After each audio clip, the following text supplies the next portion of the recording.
Yo, how's it going? Welcome everyone. How you guys doing? What's up? Hi. Pretty good. Awesome. Guys, welcome everyone to the podcast. Well, I mean, talk show, right? Yeah. Tonight we have a pretty cool episode. We have I wanna, you know, have my guests and my co-host to introduce themselves. I wanna start with Just Lee Ramon. Just Lee Ramon, go ahead, please. Sure. Hey guys, I'm Jesse Lee Belmont, your noble vampire hunter. My whole shtick is that I'm the Castlevania guy. I do a lot of speedruns for the series.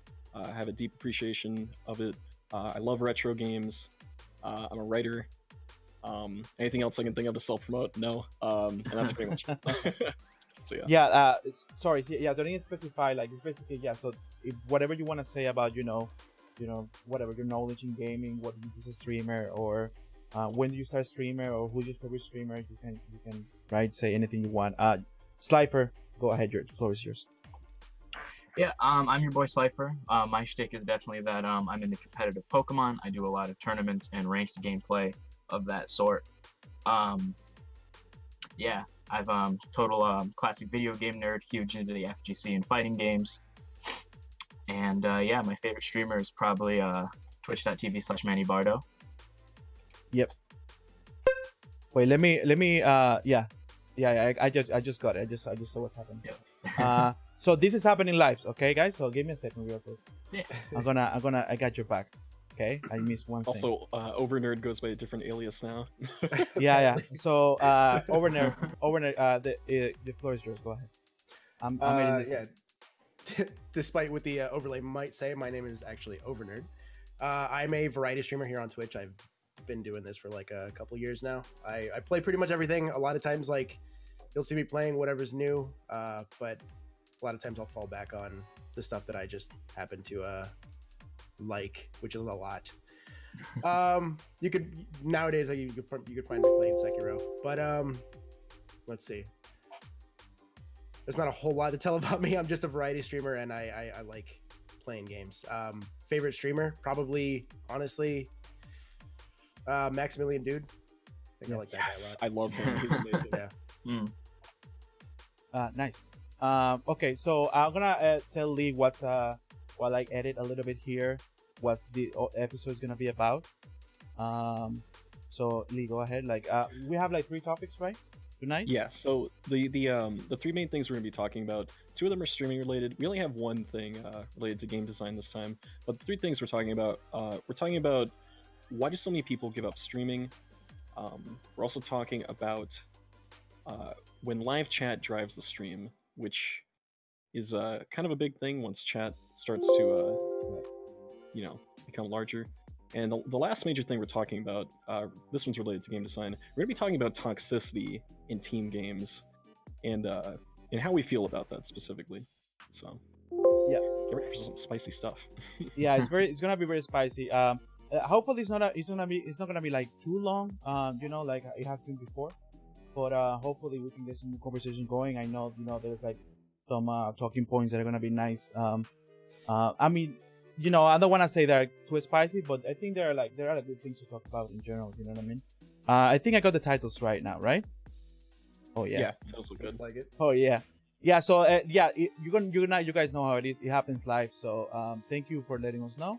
I already fixed it, so we should be good to go. So I want to start this subject. Actually, I brought it to the table, and it's basically this is a subject that is very delicate in general that have talked about with other like fellow streamers and things like that, and with more with Lee here and Overnet actually, which Overnet is, by the way, a special guest tonight. I appreciate it, my dude. But so basically, yeah. So the truth about streaming, why do so many people give up?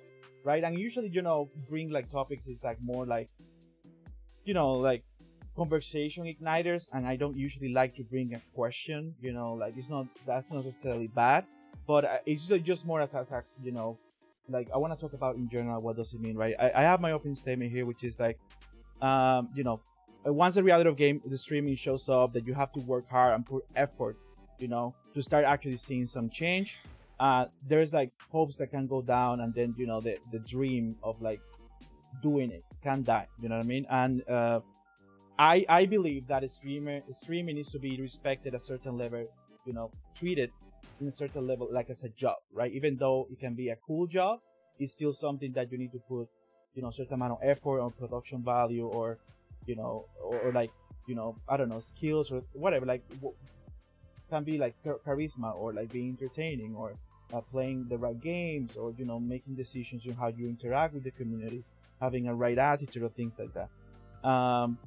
The thing is, like, I'm not saying it shouldn't be taken as a hobby or not, because a lot of people take it, and that's how I'm taking it right now. Like, I'm not expecting like to be like a super big ass streamer, but the thing is, like, also there is some respect that I have that I mean, and I respect, I mean, like, for example, there is certain like production value that I want to bring to the stream, or want to bring to the things that I do, that will make me feel good about what I'm trying to do, because at the end of the day, I'm creating content, right? And I need to like think about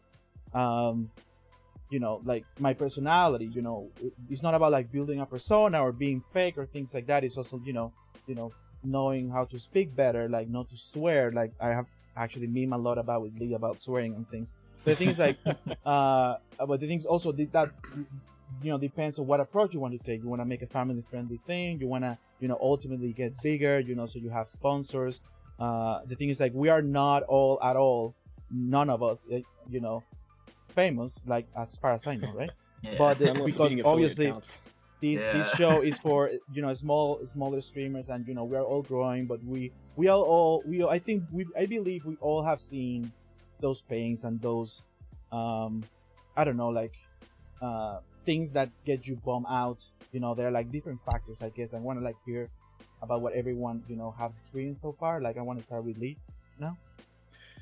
So, I wanted to say, like, I think I've seen like a lot of streamers kind of get frustrated. Yeah. And there's a good amount of like reasons why behind that. I think some of the key reasons is that, like, I think people are expecting to, like, I think they're honestly expecting to grow too quickly. And the thing is with Twitch, like, it's this is kind of a corny analogy, but sometimes I like to think of Twitch as a role-playing game, right? Right. Because you're not going to level up. Oh, that's corny. Just... I don't want to hit on this game. Yeah. And like, you're not going to just like level up by just, doing like the same thing over and over, right? You have to like challenge yourself and do like harder things to improve both your like EXP bar and your, and I guess if you're looking at like Twitch statistics, your follower number, subscriber number, and all that. And the biggest thing that I think is that, well, two things actually. One, I think discipline is super important. If I had a nickel for how many streamers just flat out aren't doing it, like they're aren't streaming enough or at consistent times, like I'd be a rich man if that were the case, right? Because I don't see enough people like making like a consistent schedule for both themselves, for the self-discipline, and for their viewers. And that's a problem, because if people don't know what time you're available, then like, how are they expected to find you, right? Like, just constantly stalk your page or something like that. Right. So. Okay. Slifer, do you want to expand a little bit? Yeah, especially with the schedule part, because that's something I definitely slacked on a little bit, especially given the nature of my work and my work schedule. But I definitely get my schedule a few weeks in advance, and I'm able to make a stream schedule ahead of time, post it everywhere, so my army of 12-year-olds know where and when they can find me. So I mean, it comes back to the effort thing. If you really do put in that little bit of effort, even if you don't have a consistent work schedule or something like that, or you're busy all the time, like if you want to find the time, you'll find the time. Like, let's be real. Right. Yeah. Over.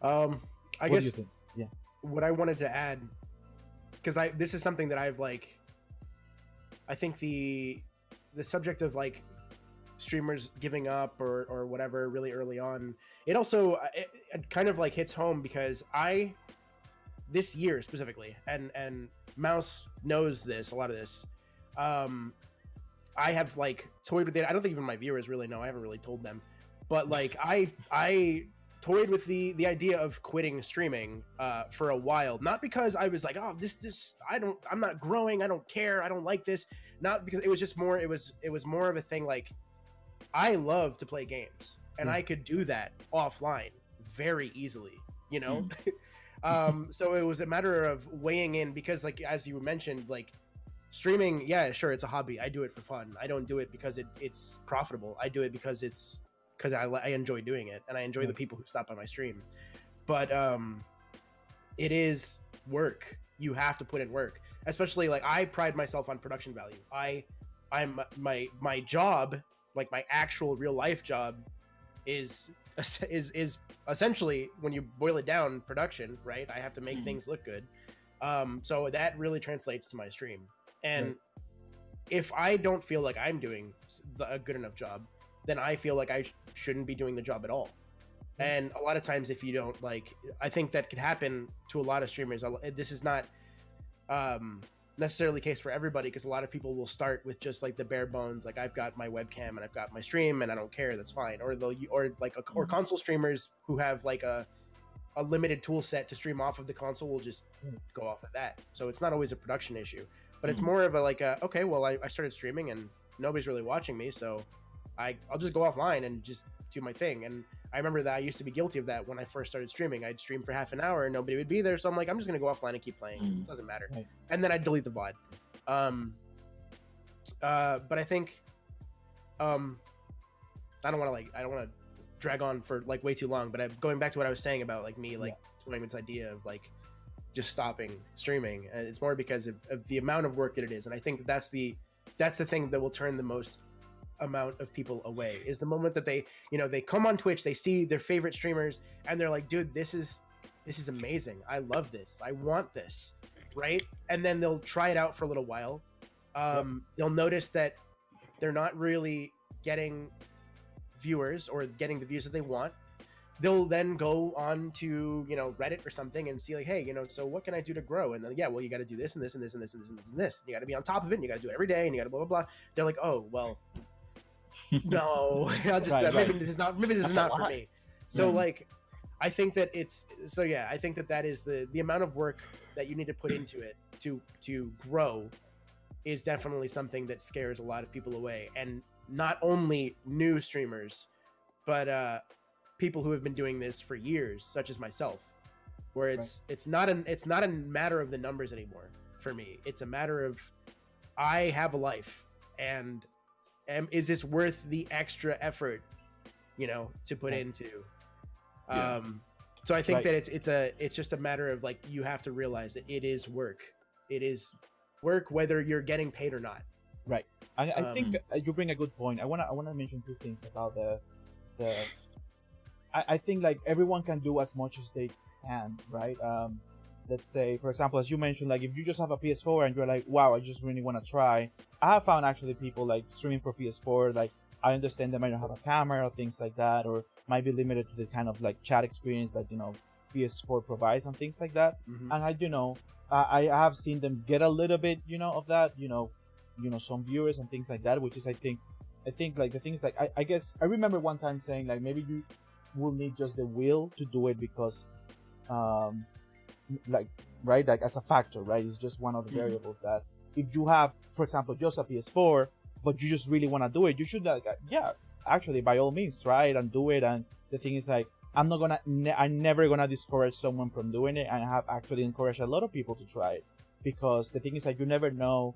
The thing is like, what kind of people you're gonna meet, or and the thing is like, I guess also that just translates to having the right expectations coming, which is something that I have seen a lot of big streamers say, which is I think is a big streamer and medium size, and when I say medium size, call it like above between 2,000 and 10,000 followers, right? Even if they are like partnered or not, they say, oh, you just gotta be yourself, and that's if you be yourself, people are gonna come. And the thing is like, I didn't know that until I actually started doing it, that is absolute bullshit. You know what I mean? Like, the thing is like, the problem is that my argument is that it's not about not being yourself, is that being yourself is not enough, right? Or there's like a lot of different factors and a lot of different variables that actually affect in general, the growth that you might be looking, you know what I mean? So Slifer, you wanna expand on that? Yeah, I think a lot of it also has to do with just being honest with yourself and what you're doing and why and where you want to go with it. Because you don't have to be some over the top, Jake Paul YouTube vlogger personality, because if you're being really fake about it, you're gonna burn out quickly and you're not gonna have a fun time. But you really have to be honest with yourself of how much am I really trying, because just being the laid back, I'm just chill, I play video games, I got the lo-fi music to study to in the background, that's not enough. What separates you right there? Yeah, because like what separates you from stream? what separates you from all the other people who are doing the same thing? There's nothing wrong with it, but you can't get mad when you aren't 1 trillion subs a week in, when you're just routine, just like a lot of the other people. Yeah, the thing is like, well, I don't know, Lee, I'm gonna give you the word right now real quick after this, but like the thing is like, I remember the first 3 months or the first month, right? Actually, I remember becoming a affiliate like 5 weeks in or something like that, and I was pretty hyped and things like that. But I got to a point is like oh my god, like because the thing is like, I didn't have super high production. I have something normal, I will say, and I was like, okay, I need to put a little bit more, because I'm also a designer like Overnight, right? And I want to bring a lot more value, or production value, things like that, because also that will give me satisfaction of what I'm doing, at least when I'm producing, you know what I mean? Because again, my expectation, it wasn't gonna be to become like to have 10,000 and be partnered, you know what I mean? Because I do have a real life job and things like that, and the things I don't have all the time in the world. But the thing is like, I got to a point in the new year that I'm like, if I want to do it, I need to keep improving myself. I need to keep bringing new things. I need to keep being funny. I need to keep like what things I can bring to the to the stream to actually I don't know, entertain people, or the things like also what kind of things like making strategy, like okay, I need to expand to social networks. I need to have an Instagram where I can promote. I need to be people from outside my stream. I need to be people. I need to network. I need to do etc, etc, etc. Because if I want to actually, if I want is viewership, right? Which is all I ask so far. Like to have a lit chat, right? Let's say, like I need to actually attract people. I cannot just wait. You know what I mean? Because I'm not the best gamer ever. I'm not the best looking guy ever either. You know what I mean? So I'm gonna be like, like people. That's you guys know it, right? But the thing is like, that's why I made a joke, like I come with a slogan like just above average gaming, because I know I'm not bad, but I'm just above average. You know what I mean? Like, and if you don't come for the games, you come for the jokes. You know what I mean, or something like that. You know what I mean? The things, you always have to bring something. And I have noticed also one last thing is that when I get raided or something like that, which is part of the networking part too, I need to like, or when someone random shows up and I have like, for example, 10 people in chat, I'm like, I need to focus on that person that is not following, and I need to keep them engaged. I need to like say, hey, what do you do? Yeah, you stream or whatever, like, you know what I mean? Yeah. You need to hook them. You need to hook them. You know what I mean? Because at the end of the day, I know they can stay to have a chill time, but I may need to make sure they're gonna come back. You know what I mean? Which is, I think, is very. There's a psychological part of that I think is very interesting. Yeah. Lee, so I remember you were mentioning you had some of your talking points about that mic and the FaceTime thing. Yeah, but before that, I wanted to kind of delve into the idea of the whole being yourself thing.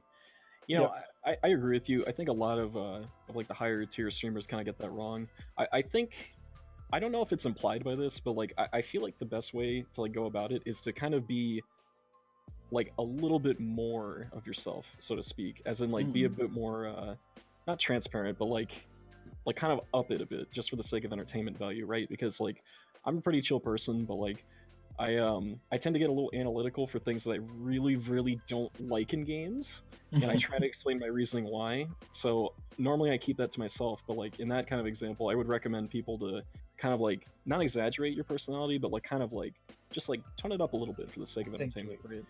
Yeah, you have to go into Instagram mode, right? You only post the best of what you've got. You don't Exactly. Wow. Yeah. That's you have to make it. You have to be the best of what you've got, and like hide the bullshit, essentially. Yep. Oh my god. Yeah. And yeah, I guess sorry, real quick. At the end of the day, it's like also, I guess like people. The thing is like in my experience, I watch a lot of streamers, and I also go scouting for people to be in the podcast too and things like that. And I go out to actually network too, like on purpose. You know, I get out of my way to actually find small people. But the thing is also, I was gonna say something. Go ahead, Lee. What I think about it. Okay, so this is probably going to be my most controversial, well, one of my most controversial points of the night. So I know you like, so I want to preface this by saying, anyone who is interested in streaming, I highly recommend that you do that. I tell everyone who has even the slightest interest of streaming to go ahead and do that. I recommend that, and I like that. There's a couple of quote-unquote pet peeves that I have related to this. One, it's the idea of streamers not improving after each of their streams, as in, when I go to a stream, I have like some sort of expectation that the bar is like set once I see it, right? And I kind of expect them to like keep going like the extra mile each time, because it's something I pride myself in, something I want to do. Like, if one stream I'm doing like this thing, the next time I want to see myself doing a collab with someone, or trying to like get more involved in the Discord, like inside, outside the community, or networking and all that. Yeah. And like, I'm not gonna lie, I don't have the best gear for streaming, but I try to do my best given like what I have, right? And I'm super attentive to things like audio levels, visuals, overlays. Like, oh my god, if I had a nickel for every streamer that had like an overlay that was quote unquote more important than the game in terms of like the visual layout, that just frustrates me. Or streamers who just don't even take the time to do their audio. Like, they're willing to play the game, they're willing to sit there for like 2 or 3 hours, but they set themselves up for failure by either like not doing the intended things correctly by doing that, or B, the basics, you would say. The basics of streaming, right? Like, these are the fundamentals. You need like good audio, you need good video, and if you don't have those, you can still try and make the best of it, right? Like, you can use like filters on your microphone to give it a compressor, so loud noises are like quieter, softer noises are louder. You could add like, what was it, a noise filter, so you don't have to worry about like background noise. And I don't see a lot of streamers do that. But I think it's important to consider what the higher streamers do in terms of like what they have compared to like some of the lower ones. I think 2 of the biggest constants that I recommend every stream to use, it's more specifically, if you have the intent to grow your channel as your primary goal, is to have both a microphone and a face cam. Because, speaking from experience, these are both 2 qualities that I can say with extreme confidence have helped me grow as a streamer, in addition to some of the streamers that are like higher up that have like thousands upon thousands of like viewers / followers and subscriptions. Right. But I wanna mention is that I think the vast majority of the bigger streamers also, they have a lot of qualities that have helped them, right? Either they bring crowds from other places, they started early when it wasn't super mainstream, they're actually super skilled at games, right? Or they are speedrunners or things like that, or they're actually super entertaining, they're funny, and they're like, right, they can put a show, like, right? And when I think about that, I think about like, Dr. Respect or something like that, right? Like, like he puts a show, right? And he knows, like, the thing is, like, he's not thinking about, and I'm guessing, like, who is following, if he's like 12-year-olds or like whatever. Like, he's thinking, I need to be funny, I need to bring something new, right? Every time someone shows up or something like that, you know what I mean? And the thing is, like, there's like a lot of factors that affect like these big streamers that they actually ignore when trying to give advice to a small streamer, which is like, oh, be yourself, instead of saying, worry about audio quality, worry about like, networking. And the thing is, like, there's also that. Like, I've never heard like a higher tier streamer like do that for like newer ones. It's just like, this is kind of like the basic stuff. Like, it'd be helpful if they would at least reiterate that in some sort of manner, right? Yeah, I have only one person actually. I do like his videos a lot, and I didn't know he was a streamer. I thought he was just a YouTuber. But yeah, I mean, I think that's just important note to take that you can go on. Exactly. So Slifer, you said comparing yourself to others. Yeah, it's so hard not to do, and it seems obvious, but looking at other channels who might do like the same style of content, like competitive play or speed running, or like maybe the same exact game like Pokemon or Castlevania or something of the sort. It's hard not to compare yourself to one another, and kind of get caught up in the numbers. Like, you know, I've been doing this longer. How come, you know, I only have 1,000 views on my channel and they have 1.1 thousand? You know, my friend just started out and he already has as many followers as me, and kind of get lost in that sort of stuff. And it kind of goes hand in hand with like, why are you doing this?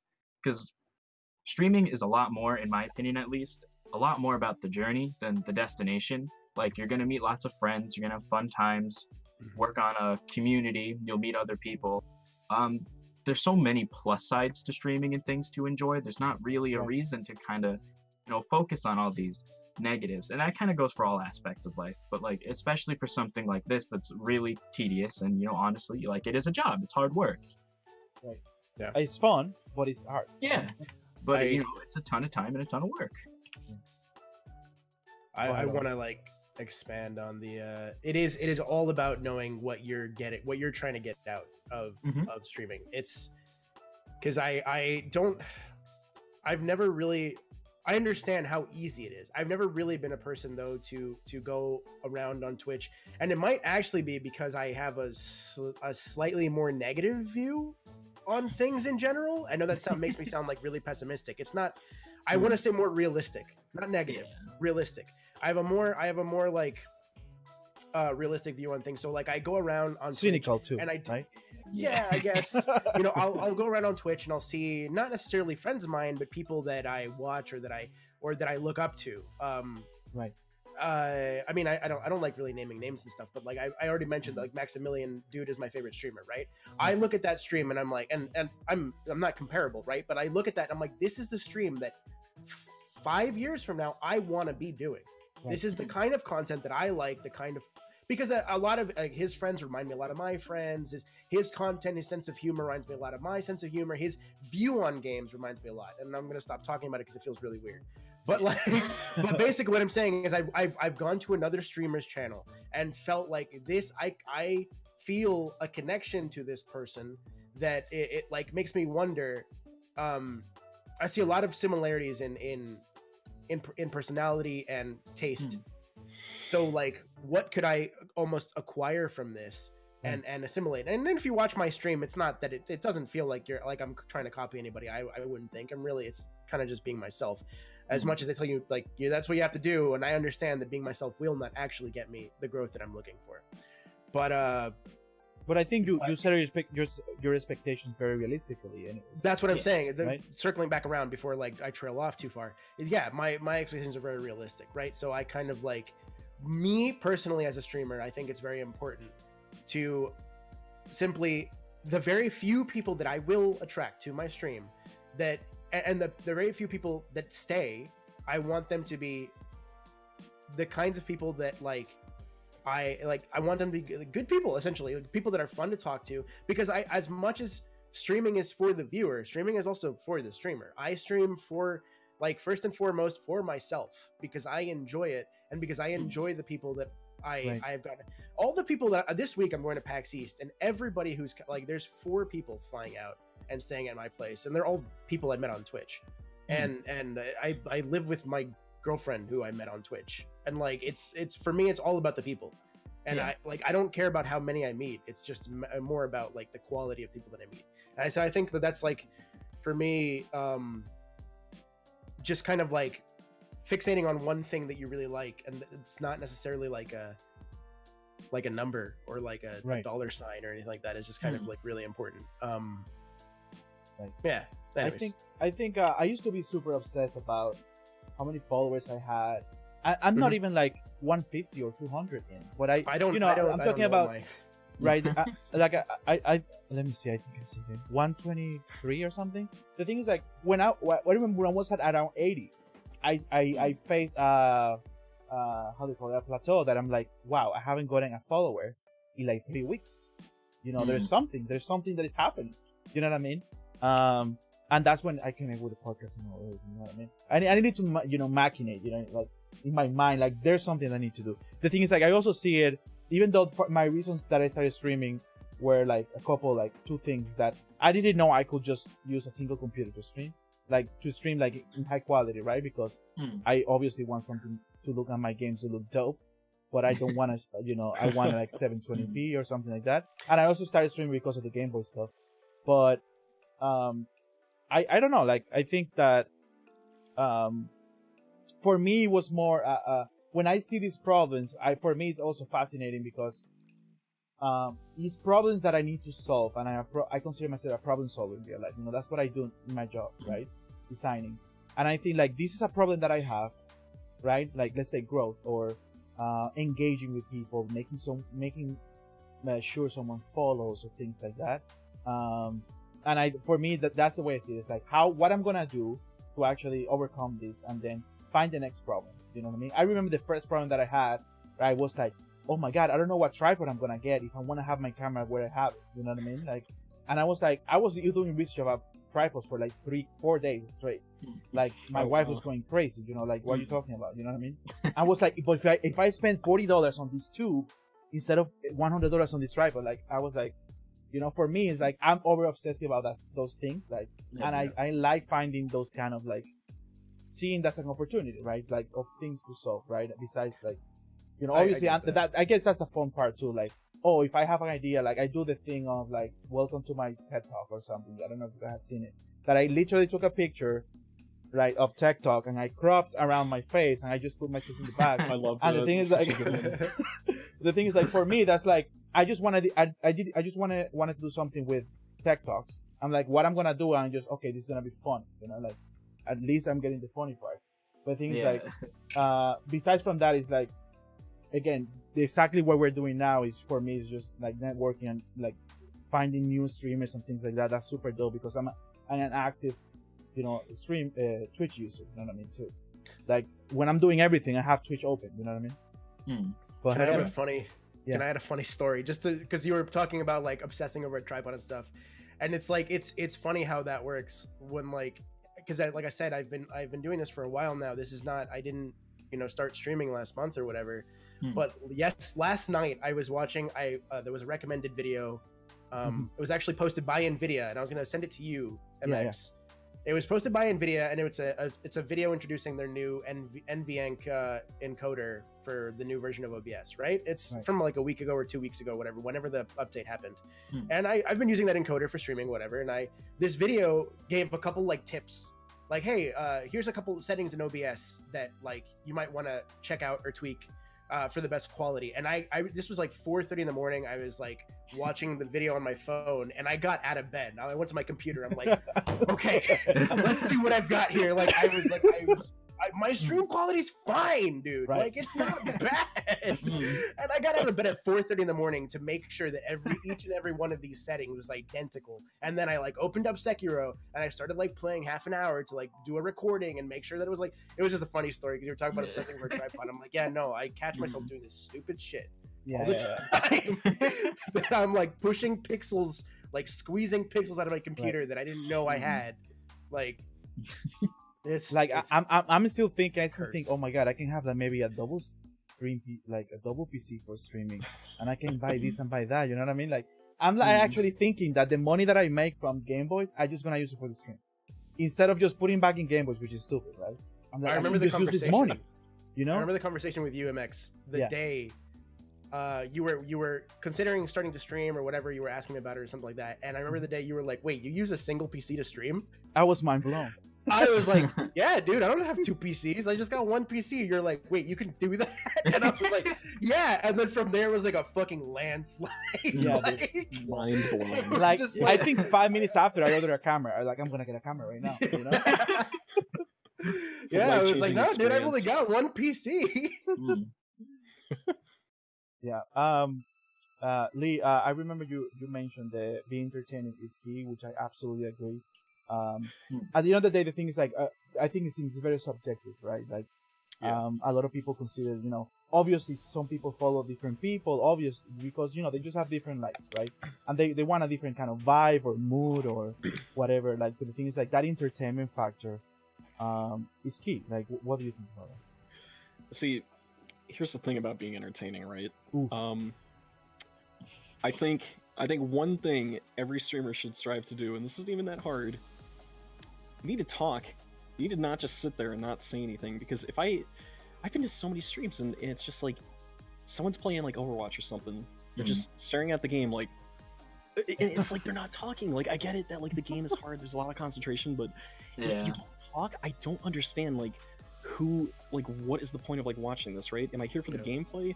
Of course not, because like this person's not like, they're not like Shroud, they're not like like Ninja. Like, when you go there, like why? How many viewers they're having? Like, they don't have many. That's like 10 or less than 10.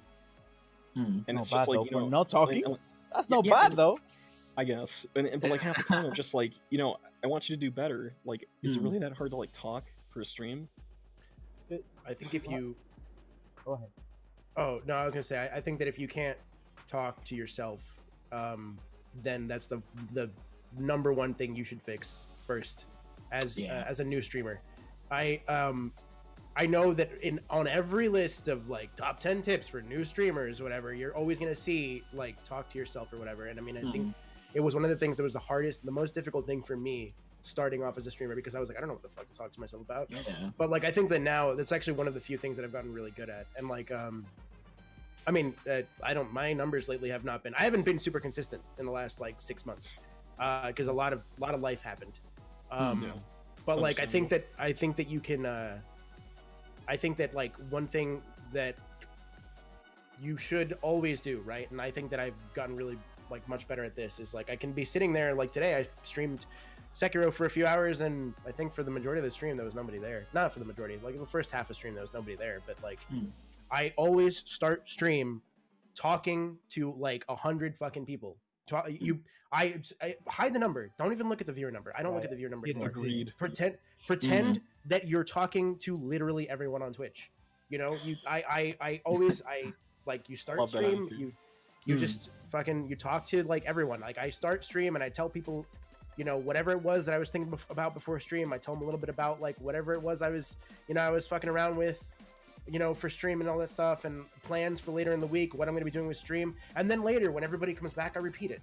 It's fine. It doesn't matter. It just gives me more to talk about. But you always have to pretend that there are 100 people watching you at any given time. And you have to, like, I think that the one thing that should be on your mind, and it is a bit distracting, is like always trying to, like, if you have nothing to talk about, then talk about like what your thought process is in the game. You know, and this is like I'm just trying to like voice this for anybody, you know, who might be a new streamer or considering streaming and might be watching or anything like that. Is like an example. I'm playing Sekiro. Nobody's watching me. My viewer count's at 0, and I'm wandering this area and I'm thinking, you know I found this key like 5 minutes ago. I don't know where that door is, but I'm gonna keep exploring over here because maybe it might be over there. You know. But I don't want to go that way because there's like 3 dudes that I really don't even know how to fight. I really don't want to fuck around with them, you know, at the same time. So maybe I'll try like a stealthier route or whatever. And you just talk about like, just talk shit, talk whatever the fuck what it is that you're doing. And I'll just continue to talk again and again and just talking about whatever it is I'm doing in the game. In the end, is it valuable? No, but it's just filling dead air. Up until somebody comes across and says something. It's definitely valuable because it tells you about like their personality, right? Like the whole point of streaming is to like externalize like your thoughts, like what's going on. Like the people that tell me like, oh, I have nothing to talk about because like no one's saying anything to me. That is a goddamn lie, because like you're playing a video game, right? And if something's like bugging you in a game, or if there's something you love about it, you gotta say it, right? Like if this Medusa head is driving me crazy, I'm going to go into a 5-paragraph like story or whatever saying how much I hate that stupid serpentine pattern and all that. I know, I have noticed, like, I look at, you know, one thing that I do is that I look, when I'm live, I don't look at the numbers or anything like that. I mean, I just look how long I've been streaming because I need to go to sleep or something. But, you know, I get an email with the stats, and I see that every single stream, the stream doesn't catch up until like 30 or 45 minutes in. Oh, I hate that. You know, like, the thing is, like, that's something that I know, and I think it's related because of the type of followers that I have, or timing. You know, they might be, you know, spending time with the family, and they're gonna see on the computer and things like that. However, I do agree with over that. Like, I just started streaming, hey everyone, how everyone's doing? You know, how's your night going? The thing is, even though that I know that it's just me and my wife watching, you know what I mean? Like, with the stream open, you know what I mean? But the thing is, like, I know for sure that 45 minutes in is gonna catch up, you know, Mhm. and then you just need to push a little bit. And the things like that, I want to bring a point with that is that there are some people that the reality is that you need to stream for a little bit. You just can't stream for 30 minutes. You know what I mean? Nope. Yeah. Like It's 30 true. minutes is not gonna help you. You know? Mm. Because you need to I- give people yeah. time to like get there and all that. Right. Yeah, Right. and enough time to feel like they got their money's worth of staying and sticking around and watching you when they could be doing something else. Right. No, like even like sitting down, like like the moment you go live, most people I don't even have notifications when the people I follow, go live and things like that because I have them off. But I need to, I might be doing something. I end up sitting on my computer and then I open the browser and go to Twitch and check. Like you need to leave people like do that because they're living their lives too. You know what I mean? At the end of the day. Mouse, one quick thing. To add the importance of why you have to start every stream, assuming you're talking to the entirety of your follower base, is because you absolutely never know when somebody is going to watch one of your VODs. To like watch your latest VOD to decide, oh, so and so told me about this streamer. Let me check to see. And like they're gonna start your VOD. The VOD's gonna start at at second 0, and they're gonna skip through it, and they're gonna be like, this person's not fucking saying anything for the first 30 minutes. Right. And like, Mouse, Thwimp and Thwump found me through a clip, and then they checked out my VOD, and they followed me because of that. And that's why that's why they followed me. That's why I know them. That's why I live with them. Right. Like, it's like you never know who the fuck is gonna watch a VOD, and if that VOD doesn't start in a way that will hook a viewer to even stay for another 5 more minutes, then you'll never. You know what I think? I want to say two things real quick. Hopelessly Retro, thanks a lot for the questions. We do take questions. I'm gonna go over them at the end, by the way. So I'm gonna save it actually. So because I wanna hear what you guys think about that. I just saved it. So I wanna say something interesting that I think that for me is very important. I think the voice part is that I rarely go. You know why I watch more stream arts is because people talk more about what they're doing and they're more interactive in general. Creative Because streams. What? You say creative streams like art, like creative art stream, design, Oh, or those are or great. people creating something or designing or drawing. And I think at the end I think it's very important it says I guess it's a psychological thing or something, I don't know, like the voice part, right? Having that voice talking, because I think the sound of the game only is not enough for me now. You know what I mean? And I think that's why the mic thing and always talking is important, because you also never know who's gonna pop up, real quick to check you or things like that. But you also the lurkers make the community, Yep.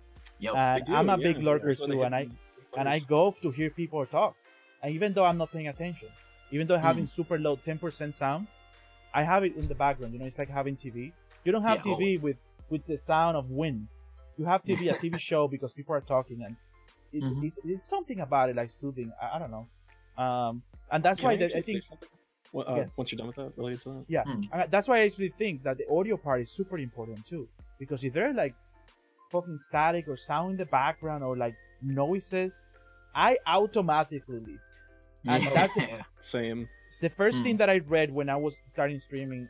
Obviously I was looking. I'm new streaming. What do I do?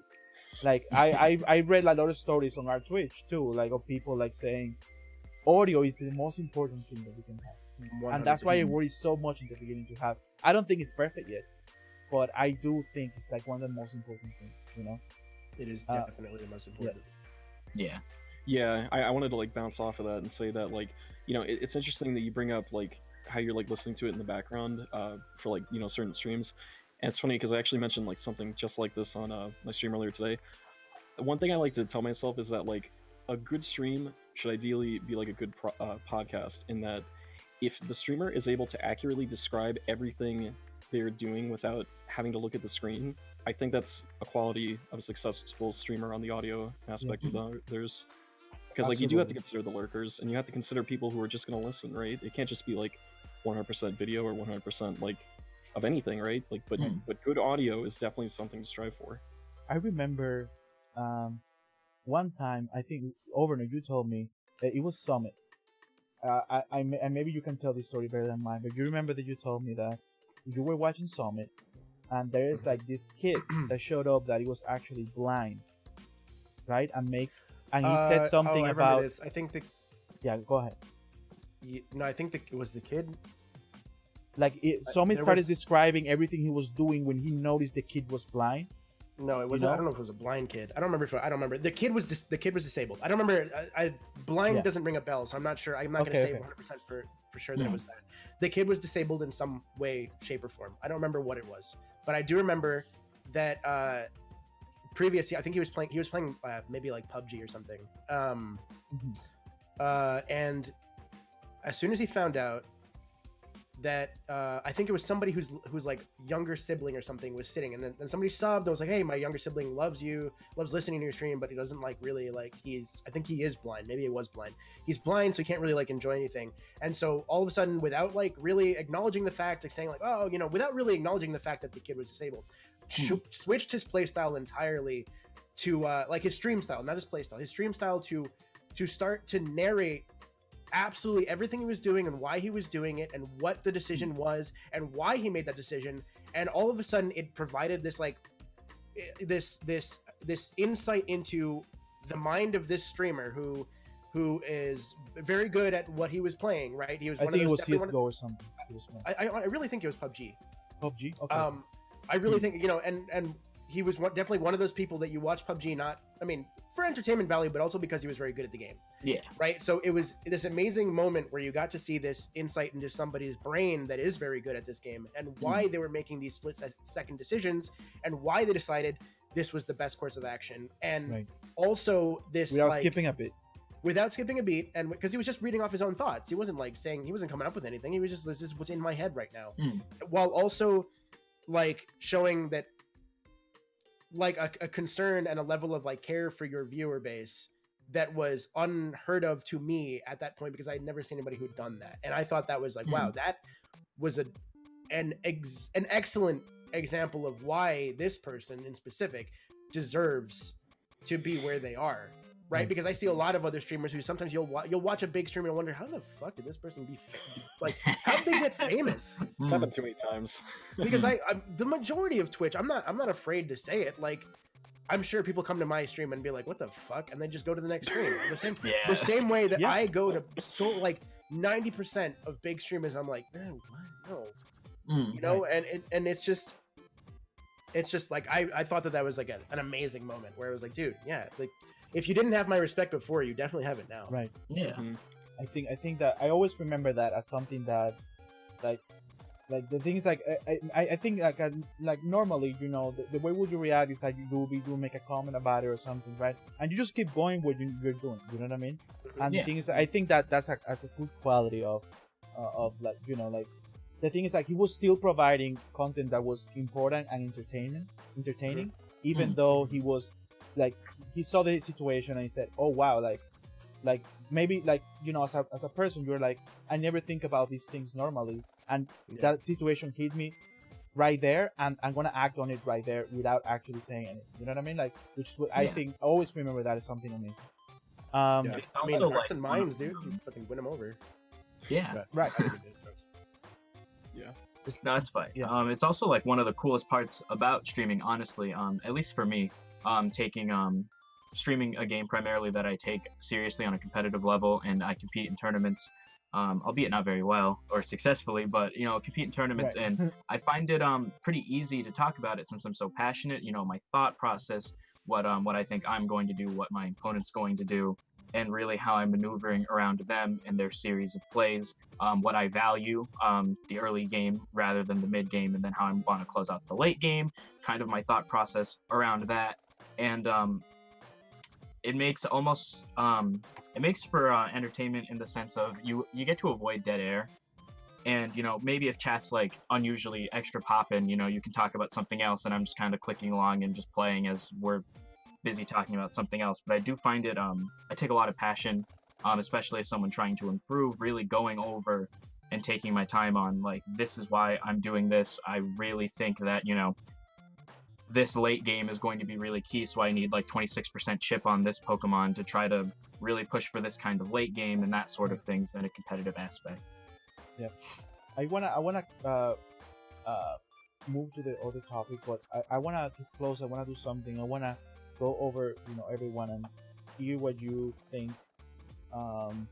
What are the things that you would say? Top 3, I guess, or top 5 things that you would say that if you want to start streaming, or you want to have, or you want to up your stream up a bit, what would you say is important things that we have said audio, but what other things would you say, quick, that the stream will benefit from, right, in general? You mean points that we have not mentioned, or the most important of what we've talked about? Nah, any, or any, like, okay, yeah, that is not audio, okay. right? Or like, Okay. yeah, I got one. Yeah, go on. Play the right game. Stop playing Find your like niche. the big. Yeah. Okay. Yes. I want to reiterate that. I've seen so many streamers get upset that they're like, "Oh, I can't get views," and it's just like, okay, well, what are you playing? And they tell me Overwatch, they tell me Fortnite, they tell me Rainbow Six Siege, they tell me League of Legends, they tell me CS:GO, and I'm just like, you are killing your own stream. Stop playing. Like, do you realize how many people you're competing with? Like, that is your problem right there. Find your niche, own that market. Develop your talents related to that market, and gain the viewership from that. And if you have to, find another niche and then move on to that. Exactly, expand from That's there. the single greatest thing that I could tell someone. Just don't play the super popular stuff. Yep. One more thing. Yeah. Oh, sorry. One last thing in relation to that. I still think this is kind of relevant. Don't play new games on release date, because you're also competing with literally everyone else on the planet who bought that same game on release date. Yeah. I actually have mixed opinions on that, because I played really? Smash on release, and I actually, it's not that my stream exploded, but the thing is, like, the people who were with me watching me while I was waiting for the game to be released, didn't have the game, because I think that's one positive thing you could say about pre-ordering, is that because you go live when it goes live. If you are streaming and people are there, people are like, oh wow, let me check this game out real quick, which I think is very interesting. Usually I don't stream big games but with Smash it was very interesting for me. Or the new Super Mario Bros. U that it came out, like, I actually had a couple nights that were amazing. Yeah, you said like barely anyone was streaming that too, which was weird. Yeah, and that was a new release, quote unquote. Right. I mean, it was most people, right? But I think because I think Nintendo franchises actually attract a lot of people, which I think are very positive in general. You know what I mean? Overnight, you were gonna say. I was gonna say, then this, with all due respect to Lee, this is not simply disagreeing for the sake of disagreeing. I would say my most important, tips or whatever, would be, first off, set your objectives. Know your goals, right? You need to know what it is you're aiming for and set realistic objectives. Second of all, don't let anyone tell you what you should and should not play. Play whatever the fuck you want. Lest you want to burn out. Don't let anyone tell you what you can and cannot play unless you want to burn out within the first month. Because if you're playing what you don't want to play, you're not going to be playing it for much longer. I promise you that. So yes, it is. But this goes back to point number 1. Know your objectives and and keep them reasonable, because like Lee said, if you are playing Overwatch, if you are playing Siege, if you are playing Fortnite, you are not going to see any growth for a very long time unless you are bringing something to the table that 1,000 other people are not bringing. Yeah, and that is true, but play whatever you want. And I guess the third, really, I don't really have I think those are the two most important. Like, have realistic goals, and like, if it just so happens that your space is an overly saturated space, then you have to go into it knowing, like, this, it's just the fact of what it's going to be like. I'm not, I play a lot of saturated games, but I also know that I'm not going to come out of here with 500 new viewers today. I know that, like, I'm, this is just it's what I want to play. I switch around on the daily, and it's just the way that I need to do things if I'm going to continue streaming. But again, like, it's just, you got to know it. You have to own it. Yeah, I definitely agree 100% with the know what you're getting into, because that's like the biggest thing, and I do agree with that. Yeah, because I just think that, like, forcing yourself to do something you don't want to do is just like a one-way trip to burnout, dude. Like, you're not going to want to do it anymore. Yeah. It's like playing that game that you think is gonna be dope and it's not that dope, and you're like, oh, I already started playing this game, dude. Kid Dracula. Mega Man Zero. I wake up in cold sweats, dude, because I started playing Ashen. I started playing Ashen, right? Like, I don't know, like a month and a half ago, 2 months ago, whenever it came out. And I was like, wow, this is pretty cool. Like the first like hour and a half, 2 hours, 3 hours, 4 hours. I remember you playing, yeah. This is fun. I was like, this is really nice. They're doing some really cool shit here. And I was like praising it on stream. Like, you know, as I played, I'm like, this is cool. I like this. This is why I think it's good. And what I think they're doing right and what they're actually taking from the Dark Souls series and like improving. Point of the story is 3 days later, I'm like, fuck this game. This is a piece of shit. I do not understand how the developers made this decision and this decision and this decision and how they actually how they shipped this piece of crap, and I dropped it. And I was like, why did you praise it for a second? Of course, there's people that like Ashen. I exaggerate a lot of things, but like honestly, there was a couple issues with it that I thought it was like, this is just like, if you're going to do A, then why the fuck would you bring B into this? Because like it was just like so many things that were just so wrong. Right. And so I just dropped it. And because I can't continue like just for my own pride, like, oh, I started it so I have to finish it. Yeah, fuck pride, dude. Yeah. Slifer, tips. What would you say? Yeah, I think a big one, kind of ignoring the audio-visual part that we already touched upon, but like really knowing like the basics of streaming, like especially if you're someone who's getting into streaming and doesn't watch streams and really knows like kind of what goes on in the streaming culture. Read your fucking chat, dude. There's nothing I hate more. Like, even if like, you know, not to fire any shots, like I go in like one of my friends' streams and I'll like, there's no viewers, and I come in and I'm like, hey, what's up? And 15 minutes later, like, there's still silence, their foreheads glued to the monitor, and I'm like, what the fuck? I've seen that a lot. I've seen that a lot. Like, fucking talk to me. Like, I understand with a lot of like FPSs and like really intense gameplay, sometimes it's kind of hard, but like, dude, you're sitting here like in queue for like a ranked match, rocking back and forth in your chair, and I'm like blowing your chat up. Like, fucking pay attention. Like, notice me, senpai. Like, someone pay attention to me. I have the opposite problem. Every time I stream Siege, I get popped in the face because I was watching chat. It's like it's every single time. That's a rough one. Yeah, I found that trying to when I was playing Smash, and trying to like talk about what I'm doing, especially because Smash Melee is so fast, and I'll look over at chat and all of a sudden I'm fucking dead at 7%, and it's like, you walked off the stage. Yeah, it's like, I swear I'm better than this. God, fuck, damn it, now I'm tilted. Right. Just getting like pillared by a Falco.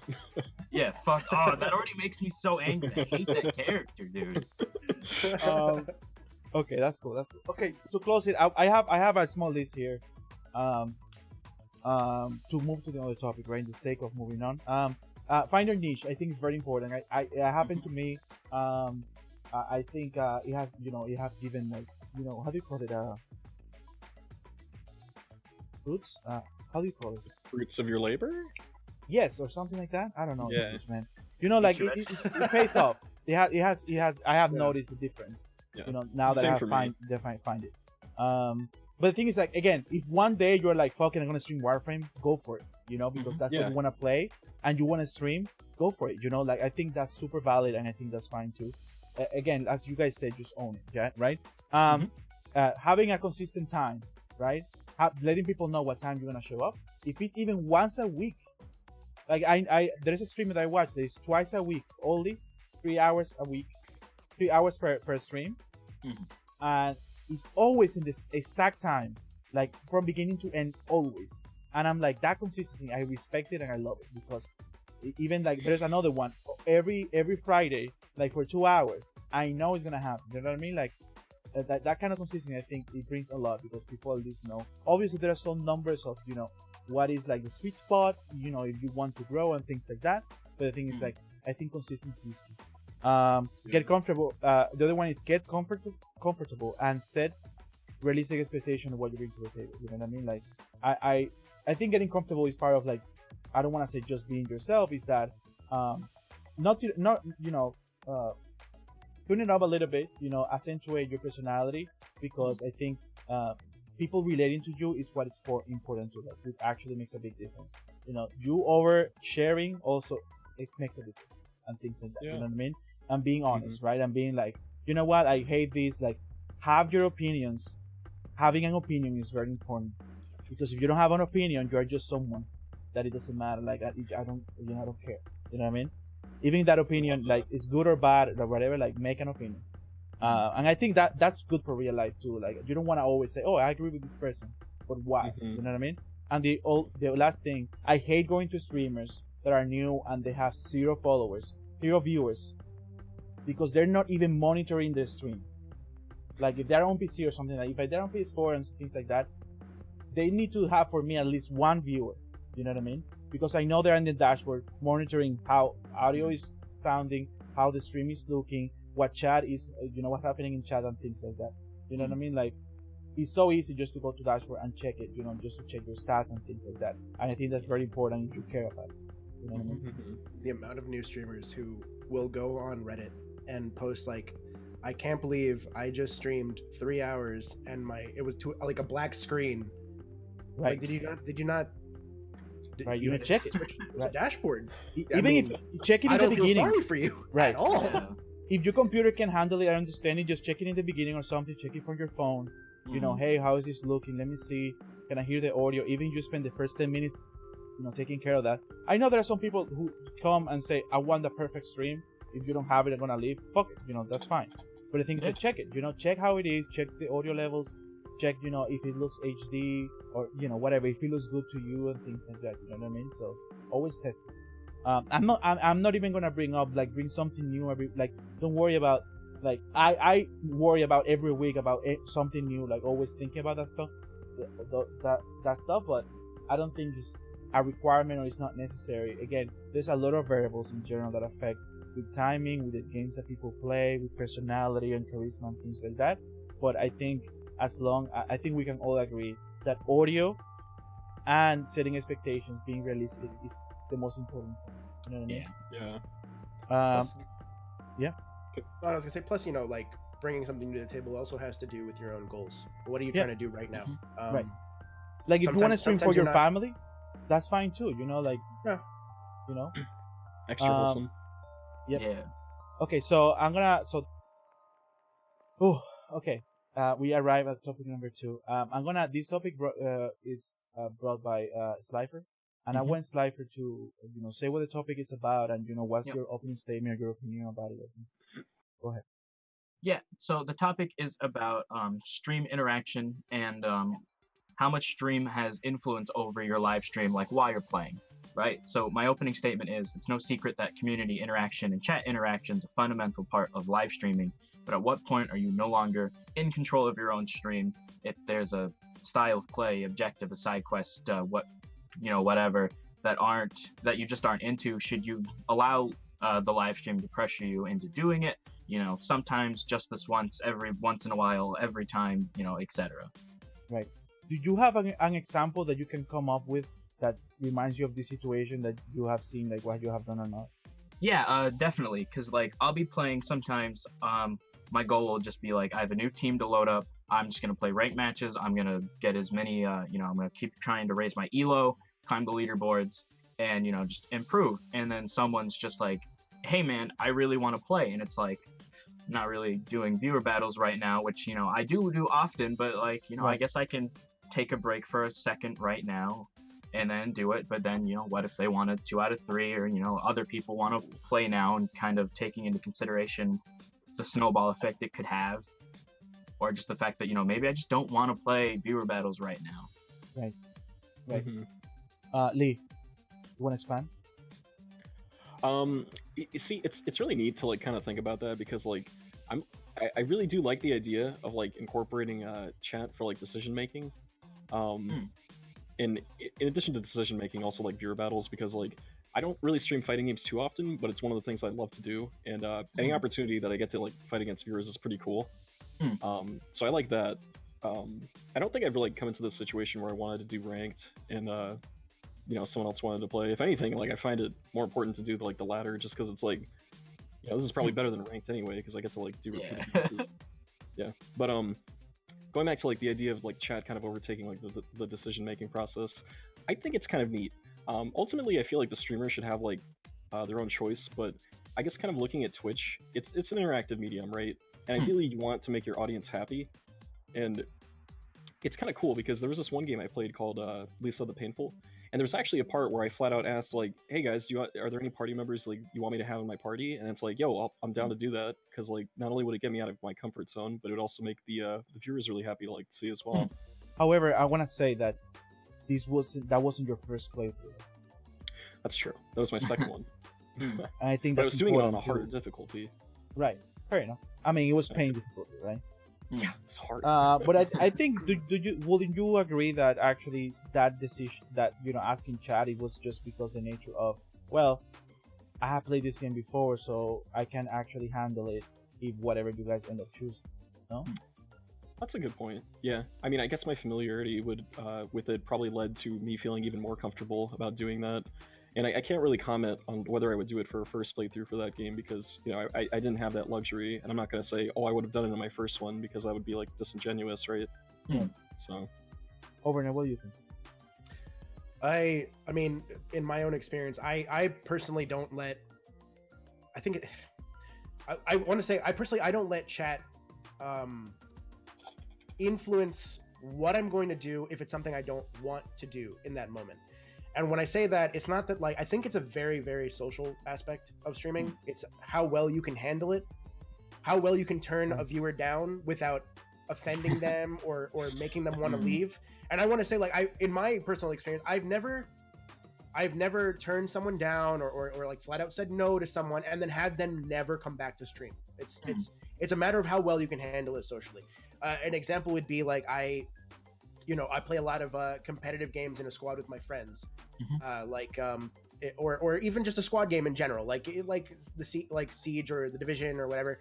And I'll play Siege, and a lot of times there will be somebody who will pop in and be like, "Hey, do you need a fifth? Or can I play with you or whatever?" And I'm gonna say, and I'll tell them like, "Hey, look, I'm sorry, but right now I'm just squatting with my buddies. It's just us for now. I know there's a free spot, but it's right now we're just kind of trying to do this. If you want to squad up with everybody else, here's a link to the Discord, and we're always putting together games or whatever." And sometimes I don't really follow up, but it's a matter of you could still invite them to come join the community and find somebody to play with. It doesn't necessarily have to be me, right? Because there's always people in my Discord playing Siege, or playing whatever, So it's like, it's a matter of like turning them down softly. If it's not what I want to do, like I will not, I'm sorry, but I'm not going to invite this person I don't know onto my comms and into my game and potentially ruin the experience for me and my friends, right? Because we're streaming this, this works, the people in chat expect this. I'm not going to bring in someone who just feels like they want to be a part of it, and I don't. It's an unknown factor. Another example is just like, people telling you like, hey, go whatever. It could be an adventure game. Go do this, don't do that. Go do this quest, don't do that quest. Ooh. Like, no, I'll do this. I'm gonna do this quest, and when I get to that quest, you can watch it here. And it's a matter of just turning people down without being an asshole. And and if you can pull that off, then you're never gonna have problems. But I dictate what goes on in my stream. And when I do want to invite people to play Smash, to play Siege, to play whatever, I will let them know, like, you guys, where anybody is open to join now, like, just jump in. And we've done that before, and like it's fine. It's really, I think that first and foremost, stream should be what you want to do rather than what chat wants you to do. And if you can set those rules, then it really only happens a few times, because like now people don't really bug me to do what I don't want to do, because they've all been there. They've all known, like, yeah, he's going to do what he wants to do, and I'm going to watch that. But do you think, I think at least once it needs to happen. I think it needs to happen to someone when they're early stream, they're new streamer or something. That happens to someone that, like, I have no idea what's going to happen if I invite this person to Discord. Like, for example, people are like, yo, so scary. they join Discord and they're like, I am Discord, let's talk, while you're streaming, and you're like, ooh, you know what I mean? Like, the thing is, like, because you invite into Discord and you said, oh yeah, everyone's super chill, like, this is chill stream, like, whatever, and they're like, yeah, let's talk. You're like, what? You know what I mean?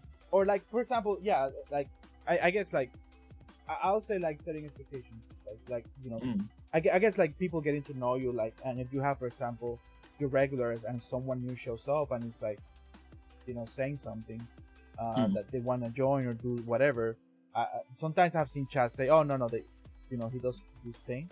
Yeah. One thing that I like doing is like in the beginning of the stream, I say, "What's my goal of what I'm doing?" You know, that day, for example, one day I was playing Minish Cap.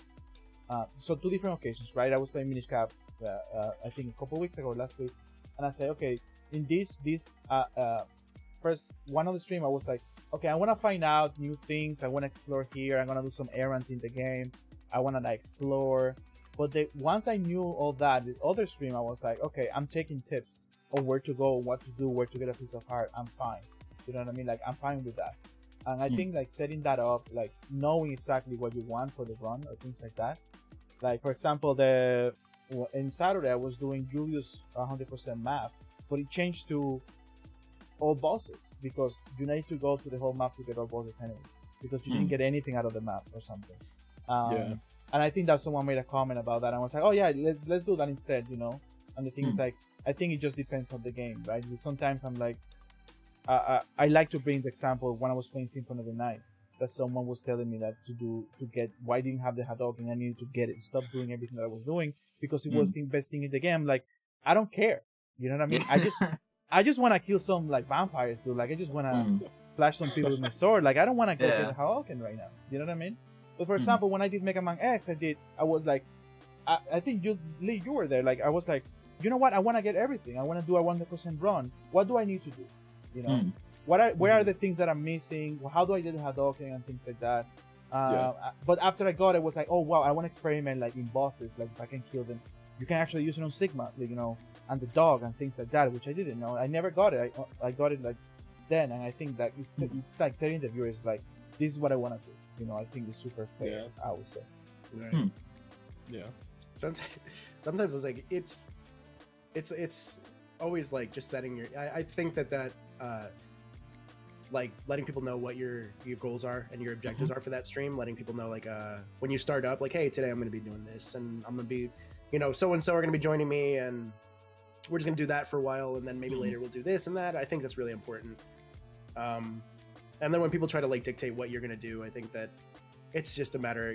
It's like I was saying before. It's just a matter of like choosing the right approach. Sometimes, depending on who it is, you can also. Sometimes it's just that you can turn it into a joke. I know, like many times, like there's been plenty of times where someone will come in, a viewer who's seen before, not like a new face or whatever, and will ask me, you know, because there's sometimes will be, you know, a viewer who's younger and will ask you to do something kind of stupid, and like, you know, and you know that they're not going to leave or be offended. They know you don't mean any harm.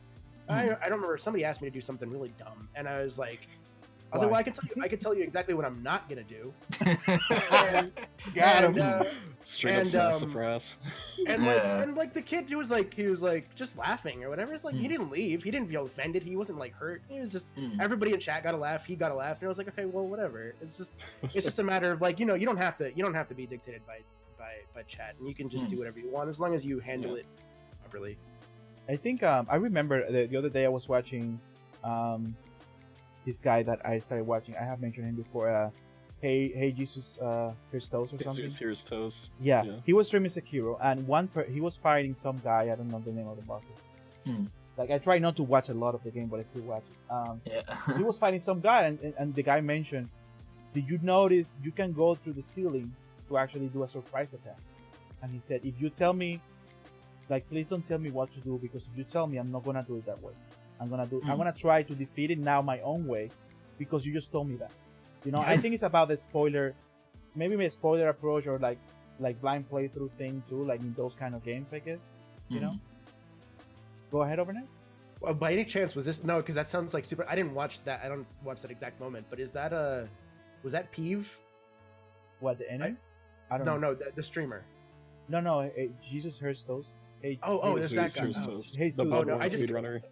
Yeah, no, I just because I've seen, like, I watched this one streamer who's done like the Souls series, and like now he's playing Sekiro, and every single time somebody does that, like says do it this way, he's like, I'm gonna do everything in my power to not do that for the I rest of the respect that. game. And I always thought that was what's up. really funny because it becomes a challenge to never do that ever again because his pride is so like. Right. I thought it was funny. I thought that was really funny. My biggest thing like about that is like I feel like the best way to just circumvent that is to just ignore like the comment completely, right? Because like I feel like for smaller streamers it's important like just to, like have them be chatting, and like I feel like even saying no is like kind of whatever, right? I think just ignoring and just going about your way, like doing it how you were going to do anyway, is probably for the better, because I think ignoring is like super more powerful though, like powerful in a negative way, you know? I mean, it's probably better than just like flat out saying, "Hey, no, I'm not going to do this," right? No, I actually disagree with that. Yeah, I disagree with that too. I yeah, think it's. I think Being it's ignored is like, aspect. wow, you don't even love me, dude. I'm not even looking. No, You're I you're actively trying to ignore my messages. You know what I mean? I'm like, I'm hurt. You know? I think it's part of the social aspect because in a stream that's only got 8, 9, 10, 11 people watching and you've been responding to everything, they know you saw that message and they know you're actively trying to ignore them. And whether or not like it's not I just I don't like ignoring people because I'm not a big streamer. I don't have 30,000 chatters who I can just pretend I didn't see that. It just flew by. I think it's I guess I could say that if they're spamming a lot, but it's not actually spam, right? If they're just going crazy, I think that's a different situation. But the thing is, if they're like, well, interacting, like, the things that what I like to think about is usually, like, I mod for a lot of channels. When I see people going off rails with what's not happening in stream, I find that annoying. You know what I mean? I'm like, why don't you just focus on whatever chat is talking or whatever the streamer is talking about? You know what I mean?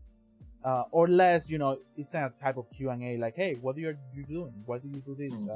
Etc. Right? Like, but when they're like just come out of nowhere and just bring something like that, then I think that's maybe different. Then it's like, okay, I don't know what you're talking about. I'm gonna maybe that's a mistake, and you keep making mistakes writing all this bullshit. You know what I mean? I can see it from that way. Yeah. I will say the one time I will ignore people is when they at me after their question, like after a few lines, like Pokemon, I don't really have to look at it, right? There's not a whole lot going on. There's some dancing sprites, but like whatever. Like I read chat very quickly. There's a slight stream delay, of course. Not too much I can do about that, but I do read chat very quickly. So if you ask me a question and I don't respond in an instant and you start adding me, I'm not gonna read your question. I won't do it, especially if you're off on some really niche hyper specific request and you're like adding me repeatedly in chat because you just like really want to see it. Dude, I'm not gonna fucking do it. Right. I think that's very interesting actually. I always thought, like, I like to think that when I become bigger, I'm talking about like from going from 10 average 25 or 20 or something, like bigger. I'm like, if chat is going crazy talking and someone was to actually, and I'm like, let's say ignoring 40% of it because I'm playing, or they're just actually because there's gonna be a point that chat is gonna be interacting by itself. You know what I mean? Just going, it's alive. You know what I mean? It's gonna be like self-automated. Okay, right. Yeah. But the thing is, like, I like to think that if, for example, that moment shows up and someone wants to ask me something specifically, I'll think that if you add me, it's because you're asking me directly, and I think that would be fair. However, I don't have a lot of people adding me. Just a few, cases when I show up in another chat, for example, hey all, I say hey all, whatever, and everyone says hi or whatever, things like that. But like in my stream, usually, I guess because of the nature of it, right? Like I read every single chat and make sure, like, Yep. But I think like if it gets big, like I think adding me would be like actually a natural thing. It wouldn't bother me, I guess. I think the context makes a little more sense there. Yeah. But when I have like 6 people and I'm reading everything and there hasn't been any new messages yet and I get added like 3 times, like, maybe I will take a little longer to respond to this one. Yeah, you can just time them out like for 30 minutes, or you're like, oh my god, I'm so sorry. I didn't. Oops, my finger slipped. I need to keep fighting here. Sorry, I can't. Yeah. You also said, Slifer, that you mentioned that to me before on your notes, that you can't make everyone happy. It's true. You're not gonna please everyone. Right, but the things you like can totally have. Yeah. Go. No. I was gonna say I want you and Lee to go, because I think Lee actually is the other way around. right? Oh yeah. That you can please everyone, you know, in your context, right? So what do you guys have to say? Well, I think in the aspect of what makes more sense in my world, in my stream, a lot of the times people will be there for like specifically the competitive gameplay. Due to the nature of Pokemon, if someone challenges me to like a one-on-one, like a personal viewer match, it'll just sit there and queue on the screen until I accept it. So everyone can just get in line, form it, and you know, I'll get to them when I get them, like between the ranked matches. Like it's a pretty great system, honestly. But if someone like really is just looking for the competitive gameplay, the analysis, that sort of thing, and there's someone who really wants to play just some weird niche non-standard meta game mode, and like afterwards, and like after I play them, like they're immediately back in line, like they're really looking for it, they like, hey, can we do this again, like I want to keep playing these weird funny custom game modes, whereas everyone else in chat is here for like, you know, the actual competitive gameplay, whether they understand it or not. You know, most people are going to be there for meta, because I almost strictly play meta. I am the most tier whore, meta-centric person you could ever imagine. You know, I am, you know, every fighting game, you know, top tier character. Really interesting, huh? Yeah, definitely. I love my Fox McCloud, my Meta Knight, you know, just everything as far as top tiers go. Who is meta Dr. ultimate right now? Mario would like to have a word with you. Yeah, no, in Melee, you know, I'll be Fox McCloud, best character in the game. Brawl, Meta Knight, best character in the game. Smash 4, when I played pre-patch Sheik, best character in the game. As far as Ultimate goes, I've kind of, you know, we'll see where that character goes. I definitely play Inkling right now, which was early on, you know, the best character. You are a meta whore, actually. No, I am shit. such a meta. I just get off on winning. I love it so much. And if I win, I will ride my own dick about it. Like if I can beat you, you're not gonna hear the end of it, and I'm gonna love it. And it's my favorite part. I really love winning. It's my favorite part about competitive play. Yeah. Yeah, so if I'm like really into that, you know, I'm playing my ranked games, everyone's in on it, I'm going through the analysis, and someone wants to do some goofy shit, you know, like I'm all for that pretty often, but you know, like not right now. And I pick, you know, do I cater to this one specific person who wants the weird shit, or do I, you know, everyone else who's watching, give them what I've been doing, what we're here for, what we're doing today. So it is kind of hard to please everyone. I guess if they're more reasonable, I could give them their one, you know, the one and done. It'll only take like 2 minutes. It's not going to take effort on my part, really. Right. And so I guess the circumstances are kind of important, but a lot of the times I'll find that, you know, some younger kid, especially, like really, like this has become like a one-on-one. Like they want my attention. They want this weird game mode. They want to keep doing it. They want to keep passing me a team to use. And it's like, you know, eventually you have to cut it off and be like, no, all right, I'm gonna play ranked play. I'm gonna smash some people, and I'm gonna talk shit, and we're gonna go amongst our regularly scheduled program. Right. Lee, what do you think about that? What's your good choice?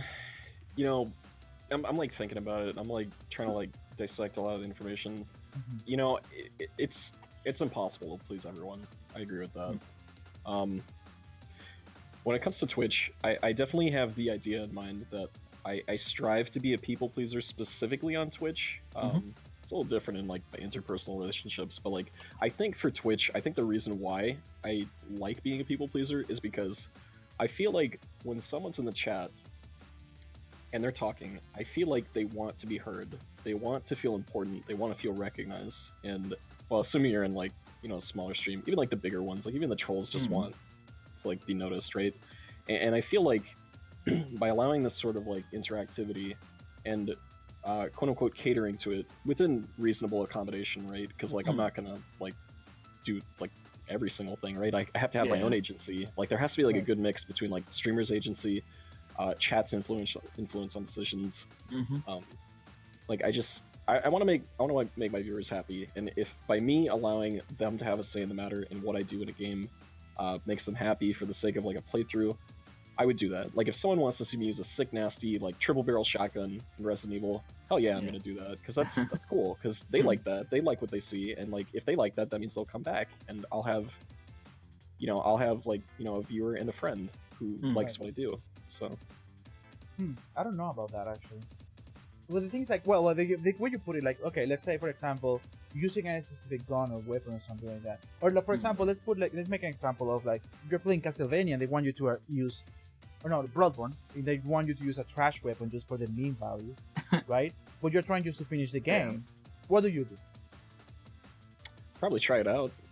See if it's bad. I mean, I'm not right. You can just try it out, but they just want you to use the what's the name of the spike driver or whatever, the melee one. Oh, the snake driver. Yeah. You don't like that one? I think that one's hilarious. Super meme. I mean, no, the thing is like it's a meme weapon. It's like the wheel, or something like that. You know what I mean? Like it's like the in Dark Souls the onion armor or something, or the king, whatever. I don't know. Yeah. And I guess in that circumstance, like I probably like because I think the onion armor is pretty good. So I love the onion armor. I think it's funny because like at that point, like if I'm doing it the entire game, then that robs me of my agency, right? But if I at least give them like maybe 30 minutes of like playing around with this, try to like finish one area, be like, hey, you know what? Let me try to kill the boss with this weapon, see how that goes. And if it doesn't work, then I'll go back to what I'm using. It's like it's reasonable accommodation, right? Because it's not fair to give them all the power, but it's not fair to like take away all the power because I feel like empowering chat is also a really cool thing, For sure. So. Overton, what do you think about that? Do you agree? With that last point about like in that context of like, okay, I'm gonna run this boss with this one weapon that I normally wouldn't do just because somebody suggested it and be funny. I'm all for that. Yeah, I'd try that if I feel like it, right? But I think that in terms of overall trying to please everyone, for me personally, it's not really worth it because I'm not saying don't please anybody. I'm not saying like don't try to please anyone. Because obviously, I mean, like why? I'm not that big of an asshole. But it's more like I don't go out of my way to try to please everyone because if you try to please everyone, if you try to please 100% of your chat, they're just statistically you're going to displease a good portion of your chat because in trying to please one specific person or two specific people, you're going to be pissing off, or okay, maybe not pissing off, but just 2 or 3 more people are going to also be annoyed. Like, I wish that you would just continue the game normally. Yeah. Just do it normally. I don't want to see this weapon. I don't want to like just kill the boss. Like, I don't want to see like a meme run. It's always whether you try. It's there's someone always is going to want to see something different. It's just like the way it works. And so I don't personally like. Unless it's something that it's like someone suggests something that's like, hey, try it this way. And I'm like, that's funny. I'm going to do that. Or that seems like a really cool idea. Or that seems like something I would not have thought about that I really want to try. Then I'll try that. Right. But it's more like if going out of like my own way to do something that somebody wants to see or wants me to do that I normally wouldn't want to do, but I'm just going to do it because it's like, I mean, I don't know. It's very contextual. It depends on the it's super dependent on the game. It's obviously I mean I agree with you in some ways. It definitely like probably a lot of ways we're on the same page on that. But I can't really like please. I can't bother to please everyone. Yeah. Or I should say I can't bother to put myself in the mindset that I want to make everyone happy. Because I probably even just through the nature of my stream and the way that I talk to chat, I am trying to please as many people as possible. But I will not like put the burden on myself thinking that like, Jesus, did I like? Am I doing exactly what everyone? It should be a subconscious thing. Yeah. I mean, because obviously I'm not something that you're stressing about. Yeah. Because I don't want to make it sound like I want to go into chat and be like, I don't care what any of you want. I'm doing only me. Like, it's not like that. It's more like I'm trying to be a good streamer. I'm trying to be a good host, but it's not like I'm just gonna, hey guys, tell me what to do because I'm your puppet. Yeah. Yeah, you got to enjoy your own content. Because you don't want to be a pushover. Like, right, yeah. And I don't think any streamer wants to be a pushover, right? No. That said, if someone tells me to use the knife in Castlevania, no. We'll never do that. So, I mean, the knife is pretty good on Castlevania 4, though, so I'm going to say one thing, I guess we can all get to the. It's very conditional, right? And I guess it depends. I think it's important to think also that, I mean, at least I would say that the good thing, there's a very positive big thing about being also the smallest streaming part is that making a community and having regulars is what makes the best thing. Is that they know, you know, how you handle things, they know how you play games, they know they ended up coming, you know, to the stream for you too, and you know, it's like it's not gonna be like, you know, like usually they're pretty positive about the decisions that you want to make, you know, how you want to handle things, right? And that goes both ways, because the same way that they're getting to know the way that you work as a streamer, you're getting to know them, and you know, you're more likely, you know, a regular who's been watching you for 6 months comes in and says like, hey, try this, it'll be funny. I'm more likely to be like, yeah, no, let's try your idea, because that seems cool. Because I'm talking to a friend. I'm not talking You're to just a hanging random out, who's right? popping into my chat, and it's like, no, I'll try that because I'm doing it for a friend. I'm not doing it for like somebody who never showed up in my stream before, pops in and is like, oh, cool, this person's streaming Sekiro. Do this way, and it's like, I don't know you, dude. Or when they show up, you have song requests on, and they show up with a racist song. Oh my god! Play Ram Ranch. Okay. That one guy who did that like still bugs me. Like, come on. Yeah. There's a funny story. There's a guy who showed up that, like, I mean, the song was called. It has a very racist. It wasn't like a slur, but it was like you can tell what, you know, you can set your expectation of what the song is gonna be about, or what's gonna happen. Like it starts like a normal song, and that's something that I need to deal with when I do this hard, you know. But I was trying to talk to the guy, but the thing is, like, I was like, you know what? Let's do this. Once the stream is over the weekend, I'm gonna listen to the song. And if the song, because they're saying it's not racist because they want me to play it, because they want me to, it's a meme, you know, they want to laugh. Oh my god, you play something racist, right? The things like, I was like, I'm gonna listen to it. And when I listen to it, you're gonna come back next stream and let's talk about it. Let's talk about, if it's not racist, let's talk. I'm gonna play it. And it obviously, well, not obviously, it was racist. It was pretty bad. Yeah. I don't even know how that was on YouTube. I actually recorded the song. But, you know, like, it's like people showing up, like, donating to the man things too. Which has happened to me too. That, like, because I donated, you know, you need to do it. You know what I mean? Or no, if you do this, I'll donate money. Which is actually, I think, it's very, like, as a small stream, it's very, like, tough. You know, like, it's not, because it's not like, you know, the thing is, like, there's like many things that I can, you know, sell myself for, you know, but there are some other things that I wouldn't, that I'm like, maybe not, you know what I mean? Like, but it's just new people who can show up too, you know what I mean? Go ahead. Yeah, I can kind of get down with paid incentive. Paid incentive. Yeah, no, if someone song requests, and the stream will say it, like, when they see that I'm doing song requests and they SR and they just hit me with a raw YouTube link. I mean, like, if you want to pass me a bit, fuck it. I'll load up your stupid meme song. We'll eat like 5 seconds of it. We'll have a laugh. You know, I love memes. I get it. You know, it's funny. Haha. But as far as song requests go, normally I limit it to just what's on Spotify, so we're listening to real music. And at this point, I have a decent sized community, not decent sized, but a community going. And so we'll listen to actual music. There's a playlist, you know. I'll look up stuff on YouTube if I have to play it for them. But if someone I don't know just drops a raw YouTube link, that is hella sus. And I want something in return for, you know, the funny 3-second clip you'll get of me listening to Ram Ranch for the 5th time today. Or like, I'll see it and I'll be like, dude, I've already listened to Ram Ranch like 5 times today. Can you please, like, you can hit me with a meme, just give me a different one. Like, can we do Ram Ranch 7? Or, you know, something else. The sequel. Yeah. Because there's plenty of meme songs. Like, come on, just, like, be a little more creative with me, buddy. Like, I'll totally listen to Dicko Mode, but, like, you know, I can only listen to it so many times in a row before, you know, before there was people one start stream to realize I know the lyrics and I have to explain myself. Right. There was one stream that 5 different people showed up with the same song. Random people that I have never seen. With the same song. I'm like... My dude, like, why? Like, did this song appear today or something was published or something this week? I'm like, why am I ready to... Anyways, go ahead. Song request makes me feel like...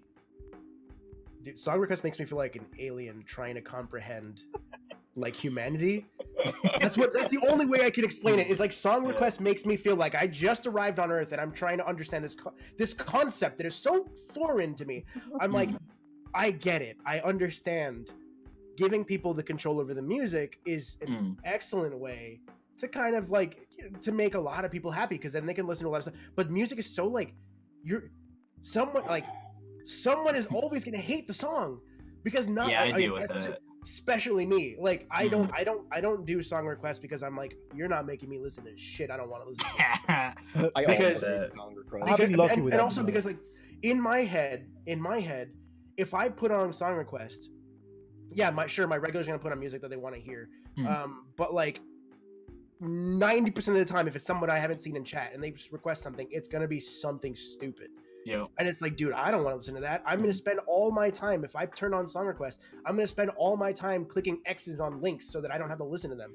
It's like, I want to stream, not like micromanage a playlist that I don't want to listen to. Anyways, I'm just like, honestly, I understand. Like, tons of my friends who stream use song requests, and that's cool. I've gone to their streams and requested a song, but like on my own stream, nah, dude. No, Yeah, man, I have a can't specific deal with days that for shit. that, and usually I have a specific people doing it that I trust their taste. Even though I don't have it blocked for everyone, you know, or I don't have like for subs or regulars. I have been hit with a lot of bullshit, but I think there's so many times that I'm like, okay, you know, this is fine. I can listen to this. And I don't allow when I'm not feeling like listening to music either. I just don't have it. Or if the game music is too dope, I'm like I usually do it Friday nights or Saturday nights or something. You know what I mean? I'm like, I would let's definitely listen do it to like whatever. a point system. Yeah, like I can Like, definitely hey, spend like, points, you can apply that. request a song. Yeah, you can set up loyalty points and like Yeah. cool extensions for I would it. do that. I've never tried it, but I would do that. But not like just come in and put whatever you want. Like, no. Rip. Okay, so I think we can I think this was a good talk. I think we can move to the last topic, right? Yeah. Spicy. Sure. How you guys doing on time? Good? Yeah, Wonderful. Good. Awesome. So yeah, this last topic is brought to you by Mr. Lee Belmont here. Mr. Belmondo. Belmondo. Lee, I want you to, go ahead and say what the topic is about and, Sure. your opening statement and what's your position on it. Absolutely. So the big topic I want to talk about is toxicity in team games, and I think this topic is neat because I feel like there's certain games that are really infamous for having like toxic communities, like the big ones being like League of Legends, Counter-Strike, Overwatch, Dota, yeah. Oh my God, just MOBAs in general, right? And to me, I feel that mechanics imposed by both the game and the community itself, within the this type of like multiplayer setting, are one of the major causes of player toxicity. So I'm gonna blame both the community and the gameplay mechanics around this. I think we lost Overnerd. We lost Overnerd. One second, I'm in real quick. Discord. I'm not sure what's going on with the. I'm gonna let you in. Let me remove this person. Let you back in, and That's me. and there you go. There we go. We're back. Yeah, I'm not sure what happened there. Sorry. Yeah, so I'm gonna take a stance real quick, okay, with this. Yeah, go for it. I absolutely hate competitive, okay? I'm just taking a stance. I do play some competitive, right? But I'm taking a stance that I actually prefer playing co-op or PvE games or single player games. I have a history with Overnerd, for example, and friends. Like, we used to play League, we used to play Overwatch, and I'm not saying because I stopped playing because of them. Like, I was saying, I remember I was saying before in rehearsals that we knew, like, which is a point that I want to bring later, is that we knew each other's play style too. Like, we can hop in, like, for example, Overnight I can hop in any game, and I know I'm gonna go like either, I don't know, Ranger, Rogue, and he's gonna go DPS or things like that. We know like how to combine things and play together and like, okay, let's do this, do that, without actually communicating like a lot. And the things like I have seen success on that. The things like the moment like for example, my friends are not available, I'm like, okay, I'm gonna play some quick play in this thing, and I absolutely like. I used to love Destiny. I used to love it, and I used to love it for the PvE aspect. So the thing is, like, the fact of me trying to push, for example, to get the max life, there's a lot of PvP things that you need to do. And the thing is, like, it's not that I'm even bad at PvP in Destiny. It's just that I rage way too fucking much. Like, it brings the worst out of me, and it brings the worst out of people, I think, because everyone is seen to win in these kind of games. You know what I mean? Yeah. My stance so far. I mean, they're competitive by nature, right? Like the overall Yeah. goal for the team is to win. So I guess when people like tunnel on that so hard, well, I guess when people tunnel so hard on the win rather than improvement is when things start getting like dicey, right? The thing Yeah. is, I don't think anybody's gonna come to you and say, "I'm gonna do improvement." I think that's very rare. You know what I mean? Well, I guess, but like, I guess kind of looking at it from like competitive mindset for both one-on-one fighting games and like team games. Mm-hmm. I think specifically for one-on-one games, I would hope that most people involved in that would be seeking to improve rather than explicitly win, because you're not going to win every match. Like, you flat out are not going to win every match unless you're like, you know, Goku or something like that. That won't happen. Like, it's like the mindset is like the big thing for that, right? Because if you start focusing on like what I did wrong, what I did right, then you're gonna have like a much healthier attitude in that regard. And I feel like and I feel like that should like also be applied to team games as well. But there's also like complications that come along with team games too, right? Yeah. So you also need to be realistic with yourself when you're the one playing about how good you are. Right. Because if you're trash, don't touch it. yeah, no, if you're some bronze 5 trash, like, who the fuck are you to be telling me what to do? All right, we're in this ship together. All right, both of us have no idea what we're doing. Okay, no, not a fucking clue. We're both clearly bad. We placed bronze, for a reason. It wasn't because you're just loaded up with trolls all the time. You're fucking shit, and you need to, ask yourself why. And stop taking that out on other people. And they always say, no, I have an old account that is platinum or something. Oh yeah, and no, like, my yeah, ult's why definitely are you high playing plat. that account? hold on, I'm gonna be that guy. Oh, you want to go? Okay, go. No, next, no, that was that's your you. bullet points. That's you. Hold up, go ahead. All right, objection. Okay, skill rating, right? I think this is like, I know this is MX point, but I'm actually gonna like jump on this because I think the notion of skill, like a quote unquote number to determine like skill, is probably the most arbitrary thing known to man, right? I've played Dragon Ball Fighter Z as like a sort of example relating to skill rating. I started for like nothing, right? And I toggled on like the skill rating thing to have like people that are like have like 100 is like DP or BP, whatever it's called, like several like thousand above me. Yeah. These players are complete garbage. Like, so many of them that I fought, like, they do not know what either blocking means, a neutral game means. Yep. They don't know what defending like means. Period. Like they mash on wake up like all the time. I'm like, I'm fighting people. Well, you're saying terms that are some people are not familiar with. So can you explain it for the people? DP is a dragon punch. That's essentially like a Shoryuken, aka an uppercut that is supposed to beat out anti-airs. It usually has like startup invincibility to protect the person performing it. Yeah, but like so it's got a fastest get up option, and then you immediately choose an attack with an invincibility. Exactly. Yeah, you play for fun. Like I mean, the things like, for example, example of Smash real quick before you continue. And in Smash, there's a lot of concepts that I know. For example, I need to block. I mean, I used to play million tournaments though, but whatever. I know I need to block, right? I know, like for example, I remember the tournament that I had with Overner. 90% of people were not blocking, and everyone just goes face value. Like, I'm just gonna go aggressive. I'm like, this is why you're trash, because this is why you're losing, because you only go have a neutral offensive. Game. Right. Yeah. Anyways, go ahead. Yeah.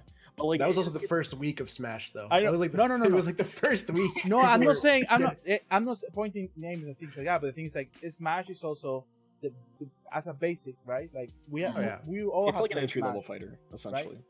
You have played Smash before, and it depends which one. It was my first week too, and I was blocked. That's an example that I'm saying, you know what I mean? Yeah, but like going back to like the skill points, like it's totally arbitrary. And my best example of that, a former friend of mine, who's a top 500 Overwatch player. You know what he got placed in? Top 500. Top 500. I want to reiterate that like many times. You know what rank he got placed in on his alternate account? He got placed in gold. That's and you know what? He fell to silver, and he can't get out of it. Yep. It's like, and that's why he's like former friend, because he's scrub. No. Well, right? I don't know. Yeah. Well, I mean, it's like two people, right? But he couldn't get out of it, right?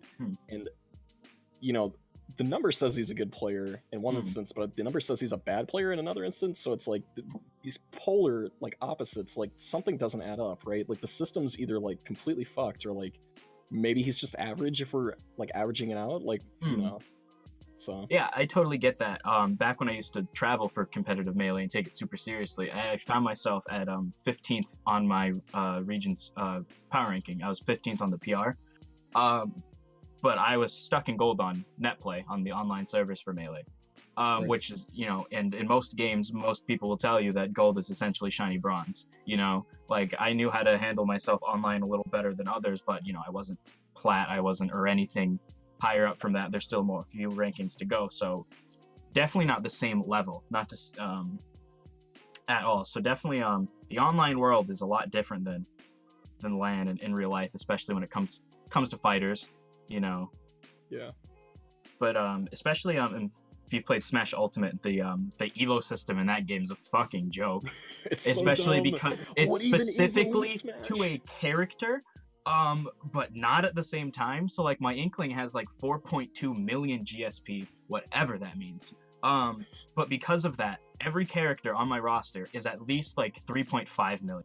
I've never played, Pac-Man ever. I've never once touched the fucking character, but I'm already starting at 3.5 million. I'll beat someone and I'll earn like 7 GSP. So, and then I'll lose 2 million. And you aren't even ranked with people at a similar point system. So why the point system is there is fucking beyond me. Right. Yeah, and like the problem with the point system there too is like the rules are like super erratic too, right? So it's like, okay, I have like 10 billion SP, but like items are on, everyone's throwing like the master balls all over the place, and it's like, and I can't leave. What is this? Yeah, as soon as the match is found, I can't fucking leave, and I'm stuck in, especially before they updated it, I'm stuck in a free-for-all with items on, and I'm gonna lose 2 million elo probably if I lose this, but if I stick it out and I win, I'll gain 7. So I might as well turn my fucking console off, back on, wait through the disciplinary period of me quitting out mid-game, and play a real match because I'll earn my points back faster. Wait, you have to wait if you leave? Yeah, you get punished. You'll get punished, and you'll get stuck with a timer of LOL you reach quit. It's ridiculous because if the timer's like 10 minutes and you're on like what is it, like Big Battlefield or like Great Cave Offensive, like you don't want to play that. You're gonna play keep away game like the entire time. You saw that it's a way to let you know that I have never played before. So. Yeah. Oh, I didn't know you get that. Overton, what do you think about what do you think of toxicity? Like Elo and all that. Toxicity. Yeah. Okay, well, so I guess I play a lot of Siege. I absolutely love Rainbow Six Siege. I am now coming back to the game because I spent the better part of a whole year with no use of my right arm after an accident. But I was getting really into Siege before this accident, and I was getting pretty good. Like I would like because when I get really serious about a competitive game, which are few and far between, because I play a lot of competitive games, but when I become serious is a different matter. So Siege is a game that I truly love. I want to be as good as I can, and I try to play smart. I try to learn. I try to like analyze. I watch tons of like pro players and stuff like that to try to like assimilate these things. Right. Point is, I play Siege for a long time before the accident. Then I can't play for a year, and I come back and I am absolute garbage. So here runs in, your Thermite with his black ice and elite skin, and gets like shit on 0-5 and like loses the round, and like of course because I have all this stuff from when I was like playing seriously, and of course that invites people like, what the hell are you doing buying skins for a game you can't play? And this is like that's harsh. And so like, I mean, this is back like now I've been playing consistently like every night for a few months now, and the improvements there, like I'm probably back to where I was before the accident, and I'm like trying very hard to be a better player. So one of the things that really entails is muting everyone. I mute everyone. My teammates. I mute the team. So Siege gives you the option to mute text and mute comms. So by default, whenever I join into a new match, I mute the entire enemy team. I mean, muting comms doesn't matter. I mute the text for the entire enemy team, because what can they provide of value to me as a player during my match? Absolutely nothing. They're not on my team. They can't tell me anything. So I mute the entire enemy team. I leave my team unmuted. The moment somebody says something in chat or on voice, mute chat and voice, real quick. Like Siege makes it so easy. And then like I don't even know why they include like in many of these games like the other team telling shit to you. I don't care, right? Yeah. It's so arbitrary, honestly. But like the thing is I consider myself fairly immune to toxicity. I don't remember the last time that I went into a game and like, because I used to play a lot of League of Legends, I used to play a lot of Dota, I play a lot of Siege, I used to play a lot of Call of Duty. I don't remember the last time somebody insulted me online and I was like, and I felt even like a twinge of rage. Yeah. I don't give a shit. I grew up on the internet. Like if I need to, like, I don't ever talk. You can say whatever the fuck you want because either I'm going to mute you or I'm just going to play harder and shit on you. I don't care. And like that's in Siege. And Siege, that's been like my only way that I cope with things. And like now I'm actually getting to the point where like, okay, I'm getting a little bit better at the game. I can actually like, if I try really hard and I play smart, I can usually outplay somebody. And like, it makes people so angry. And that's how I like, that's my toxicity, right? Is I'll just like, you know, I'll fucking, I'll down you at the very, you know, it's 1v1, I'll down you and I'll throw an electric claw at your ball, like an electric claw at your balls and like watch you die from that. Oh, that's and, just like, evil. Why would you do that? And it's just like, or I'll fucking like put down a breach charge and blow you up with that. Like that's as toxic as I will get, right? It'll just be like BMing through in-game actions or whatever. But I will never like open up chat and say something that like toxicity exists and it is a huge problem. But like, I really think the best thing you can do is like try to desensitize yourself from it, because there will always be the scum of the earth on the internet, and it will never disappear. And they're gonna be trying to kill you, and that's their it's like that's the original trope. You know what I mean? Like they're trying to actually, you know, get you mad, because if you're mad, you're gonna play worse too. You know what I mean? That's the thing, and like that's the thing. Yeah, I mean, have I gotten mad in Siege at something that somebody has said? Yeah. Sure. I mean, like, especially when it goes to like racism or stuff like that, I'm just like, dude, like, you really have to steep so like you lack all creativity, all intellect. You have to stoop to racism. Yeah. And 99% of the time, you're gonna get my race wrong anyways. Yeah. Right? Like, you don't know who I am. You have no idea who I am. There are 2 girls on my regular squad who constantly like get called the wrong thing anyways, because people assume they're guys anyways. It's like, do you really think that you'd be like talking to them like that if you knew that, like, if you knew that this would be the only chance this week you get to talk to a girl, would you talk to her like that? Got him. It's honestly, no, it's just fuck, I've like derailed so hard. But like, basically all I'm trying to say is like toxicity is going to exist, right? I think that it's our job to try to desensitize ourselves, and like, if you care about the game the way that I care about getting better at Siege, the only thing you can do is learn to live with it or use the in-game tools to block it out. You don't really you don't need it. And also like I also like, I make a point when I'm playing Siege, I play most of the time I'm in a squad of 4 if not 5. So like, usually I don't have to deal with toxicity with my team because it's all my friends. But like, I mean, I guess to boil it down and shut up for a second, it's just a matter of like, learn to live with it because it's here to stay, and just don't be toxic. Please don't fucking be toxic. Like, you know, like, don't be toxic back. That's what I'm saying. Like, don't try to like one up them. Don't try to like insult them back, because like it doesn't help anybody. It just makes you look stupid. Go ahead. I struggle with that sometimes. Do you think that I struggle with that sometimes, just due to the nature of Pokemon and how much RNG is in it. Like, if I outplay someone all game and they win off like a 10% chance and they say anything, like, I'm gonna breathe real heavy. I'm gonna hit the keyboard, suck my fucking dick, you lucky pussy. No. I'm gonna go crazy. Let me like reiterate. I'm not saying like you, like Slifer.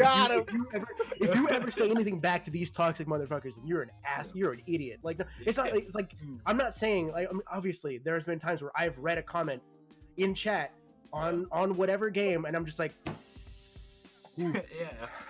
but it's like, it takes everything that I am to not stoop to that level, and that's just like the way. Because I'm like, I cannot be fucked, dude. I do not want to start anything. I do not want to spend 30 seconds of my time, because like, it bothers me, dude. I'm not saying like, oh, you're weak for responding, dude. Like, no, it's just like I get it, dude. It pisses me off too. I hate toxicity, man. It's just like it's just so prevalent that like at this point the only thing I can do is just like walk away, man. Because like I'm not about to deal with this.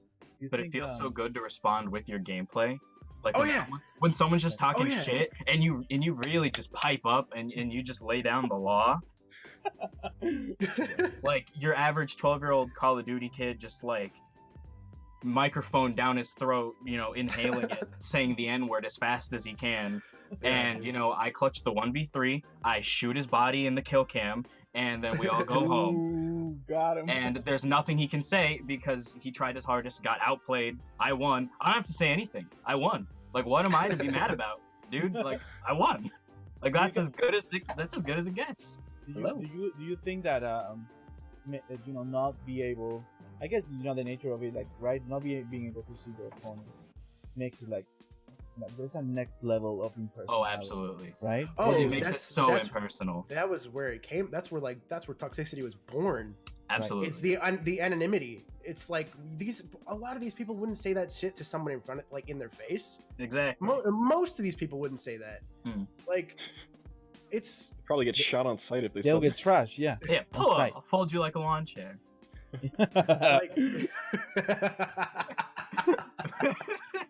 man, dude, I don't know, man. Of course, like, that's why when you go to tournaments, I mean, there are definitely, you go to a tournament and there are going to be people who are toxic in real life, but the number of people who are toxic in real life is significantly less. And I mean toxic in your face, like, as you're playing them, it's going to be so much less than it is, like, because every other kid online is toxic. You get But, things like, like they're... Yeah. Oh, sorry. Go ahead. Finish. No, I was gonna say, but like in person, you go to a tournament and it's like, wow, that was weird. That guy's a dick. Right, But right. like it's the outlier, not most of the time.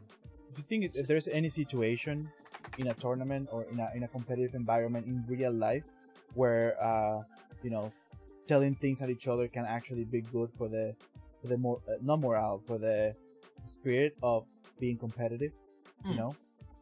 You mean like I mean you mean like toxicity or like trash talk?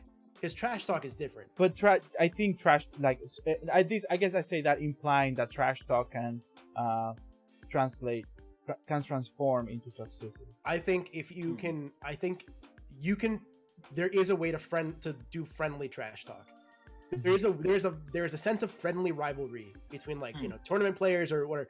Especially, like, I mean, I feel like I am by no means an experience. I love fighting games. I am terrible at all of them.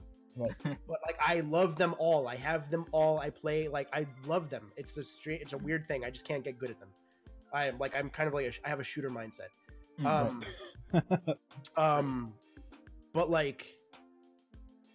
But like trash talk is okay, right? Because like you can be friendly. It's a matter, again, going back to like the chat topic. Like there's a way, if you can handle the situation correctly, you can trash talk and you can be like funny or whatever. Right. But it's a matter of like, you're not the other person knows you're not actually like, I'm not here to hurt your feelings, dude. I'm just talking shit because we're gaming. Right. Like, I remember when one time I was playing Smash with Lee, which basically that after that time I don't want to play Smash anymore because he trashed me. Like we were trash talking, but obviously we were you know, laughing. Was I trash talking you? I didn't even know. Yeah, because you're shit. No. No. I'm just saying, I'm a pretty good sport, dude. Like no. Lee. The thing is, like, I was, you know, I'm saying I was more, obviously, because I was getting my ass kicked with every character, you know, and every time the small moments that I had that I won, then I obviously go more trash. You know what I mean? But the thing is, like, I'm not like that wasn't complete at all. Complete anything toxic. I agree. Yeah, it was super jovial. I didn't even notice, like, honestly, until so. Right. Yeah. And I think that can be valid, right? In certain environments, I'll say, you know. Lee, also, like, I like wanna friendly, like, in game. Go ahead. No, what'd you say? Oh no, like in game, like just fucking around with your friends is like right. It's not. I mean, in Siege, I'll pull out my pistol and ping you in the right ass cheek, but like right. like, like it's just a joke. We're just getting sweaty, basically, you know, with friends. Yeah. You know what I mean? Like you're trying to like win, and you know whatever, you're having fun. Lee, I wanted you to expand a little bit. You have one talking point about roles, meta, and bad game design that I want to. Sure, we shouldn't mention commitment, because I don't think we covered that, did we? Oh no, we haven't. But go ahead with any. Go Okay, so I was gonna say I think one of the I guess this one's kind of like a minor point because it's like I may probably kind of like a one and done thing, but I think one of the bigger reasons for toxicity is like the idea of commitment, of like committing to a game, and I feel like it only gets worse like the longer the game is, right? Because League of Legends or like even like a ranked match of Siege, I would say they can last upward of like 30 minutes now. Yeah. And like, you know, I feel like it's kind of like reasonable for like toxicity to stem from like someone being mad that they're in like a losing game, right? And it's just like, you know, I'm still going for this. Like, why do I have to wait like 14 years for this thing to like end, right? Like, why can't it be over now? So like, that's probably why people start throwing to like get it done over with sooner and all that. Yeah, no, definitely. There's a like, it's a huge factor. The amount of time spent on a match versus like, you know, if you have to like playing League, if you have to fight for 45 minutes for a win, and you know you're losing after 6 minutes, right? And you're just waiting down those last like 14 minutes to be able to surrender. Right. You know, I mean, I haven't played League in years, so I don't even know if like the timing rules are the same. But like back in the day, like you'd know, oh my god, after 5 minutes I'm getting stomped, and I can't surrender until minute 20. Like, right. And it's usually those kind of games like League is very snowbally. Like you have to actually have it is, very because you have RPG mechanics. Right, a good team, very well put together to actually come back. You know, and a very organized and not be tilted, and they're gonna be flaming. And they're gonna be like, you know, you're trash every time they kill you and things like that. You need to get organized, which is not gonna happen with randoms. Right, it's not gonna happen with randoms period. at all. Right, and I guess not even. I wouldn't even say like it doesn't happen in my experience. It didn't never happen. Maybe it's Overwatch. I was gonna say like maybe you can come back a lot if you get organized. But League of Legends gets snowballing. Like it's like they are. If someone is fed, they're gonna be killing blindly. They're gonna go like kill Baron by themselves and things like that. That's it. Yeah, you know, and attack move from one side of the map to the other while they go to the bathroom, and it's like, auto attack. Lee, so Rosemade and bad game design. I know you. You're gonna mention something specific about this. So I know this is my biggest point of the night, and this is definitely one that I really want to delve into more than anything. So, I think Overwatch and League, they kind of share like a very big thing in common. Both of them have they have a multitude of characters, right? But these characters specifically have roles, quote unquote, right?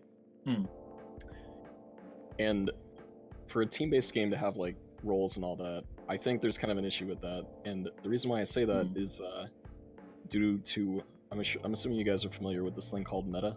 Yeah.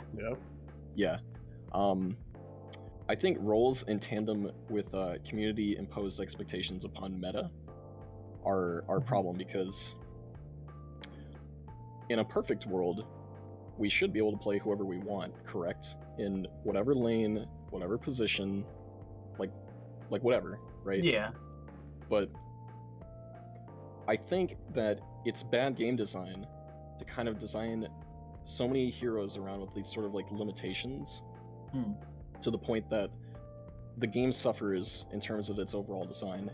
And I say this because... define limitations? Limitations is on what the heroes are able to do, right? But because you're defining uniqueness too, so we can. I want to come back to that later. Go ahead. Okay. So I guess let's say in the case of Overwatch, right? You were highly incentivized to have healers in that game for for a big reason, right? There's simply not enough health packs on the map within like a reasonable distance to walk to like fully heal your entire team, right? You're also heavily incentivized to have tanks as well, because the synergy between healers and tanks, you build up ult combos with them, because healers get more ult charge based off how much HP they heal. So if you have a tank and you have like 500 HP, you know, you're obviously going to get more ult charge, and more ults means more winning team battles, right? All you have to do in Overwatch, you have 6 people, press Q, you win the team battle. That's it. And my issue with like roles and meta comes into the idea of Overwatch kind of integrating, or over pro Overwatch League having this thing called GOATS meta. And to my knowledge, this is an acronym for Go All Tanks, Go All Supports, right? Yeah. Yeah, and the reasoning behind that is like, it's stupid, because half the team is like supports, half the team is tanks. There's no spot in this game for like, DPS characters, and the game has like 29 heroes. I believe I think 5 or 6 are tanks, 5 or 6 are support. So like, where does that leave like the rest of it in that situation? DPS. Yeah, like which is Yeah. like objectively has the most characters in that, right? And that's obviously what the most amount of people want to play because there's like so many different characters in that. And like, you know, people are getting mad when like, you know, they're not following like a strict team comp or like a meta or something, but it's like, why are people being reprimanded for playing what they want to play in a game they spent $40 for? Like, this is ridiculous to me. Like, why are people saying like racist stuff about that? Why are they sending death threats about who you play? Why are they threatening to throw depending on who you play? Like, That's why I quit League. Like a week into the game. and it's just like, why are certain characters given the stigma that, oh, you're playing Widowmaker? Oh, you're playing Torbjorn or Symmetra? That's a throw pick. This guy's throwing, and it's like, I'm gonna throw too. Like, this is absurd. Right, like you are throwing, so I'm gonna throw. Oh my god, that's Yeah, and it's just like, I'm just playing this character I like. You know, I've seen like so many different elos. I played in Gold, Plat, Diamond, and Masters, and even like a little bit of like, you know, low GM, and it's just like, this is unacceptable for like people to be getting this toxic over like simply just like the role that you're playing. And like, it even goes down into like League of Legends too, with you know, lanes being defined by like certain things. Like bottom lane is support and AD carry. Mid lane is like either some sort of assassin or mage, right? Top lane is like the tank, and like junglers just, you know, the fucking random, because jungle can be literally anything in that game. At this right now, yeah. But Yeah. let me ask you something. Why would you accredit or probably bad discredit- game design, right? accredit bad design, but to character? The thing is like, what is the bad game design part of like having different character designs, or like would you just want to have like Team Fortress, just one character that is specialized in one thing, and you just have a limit of like what, 6 people, 12 people who do something, and that's it?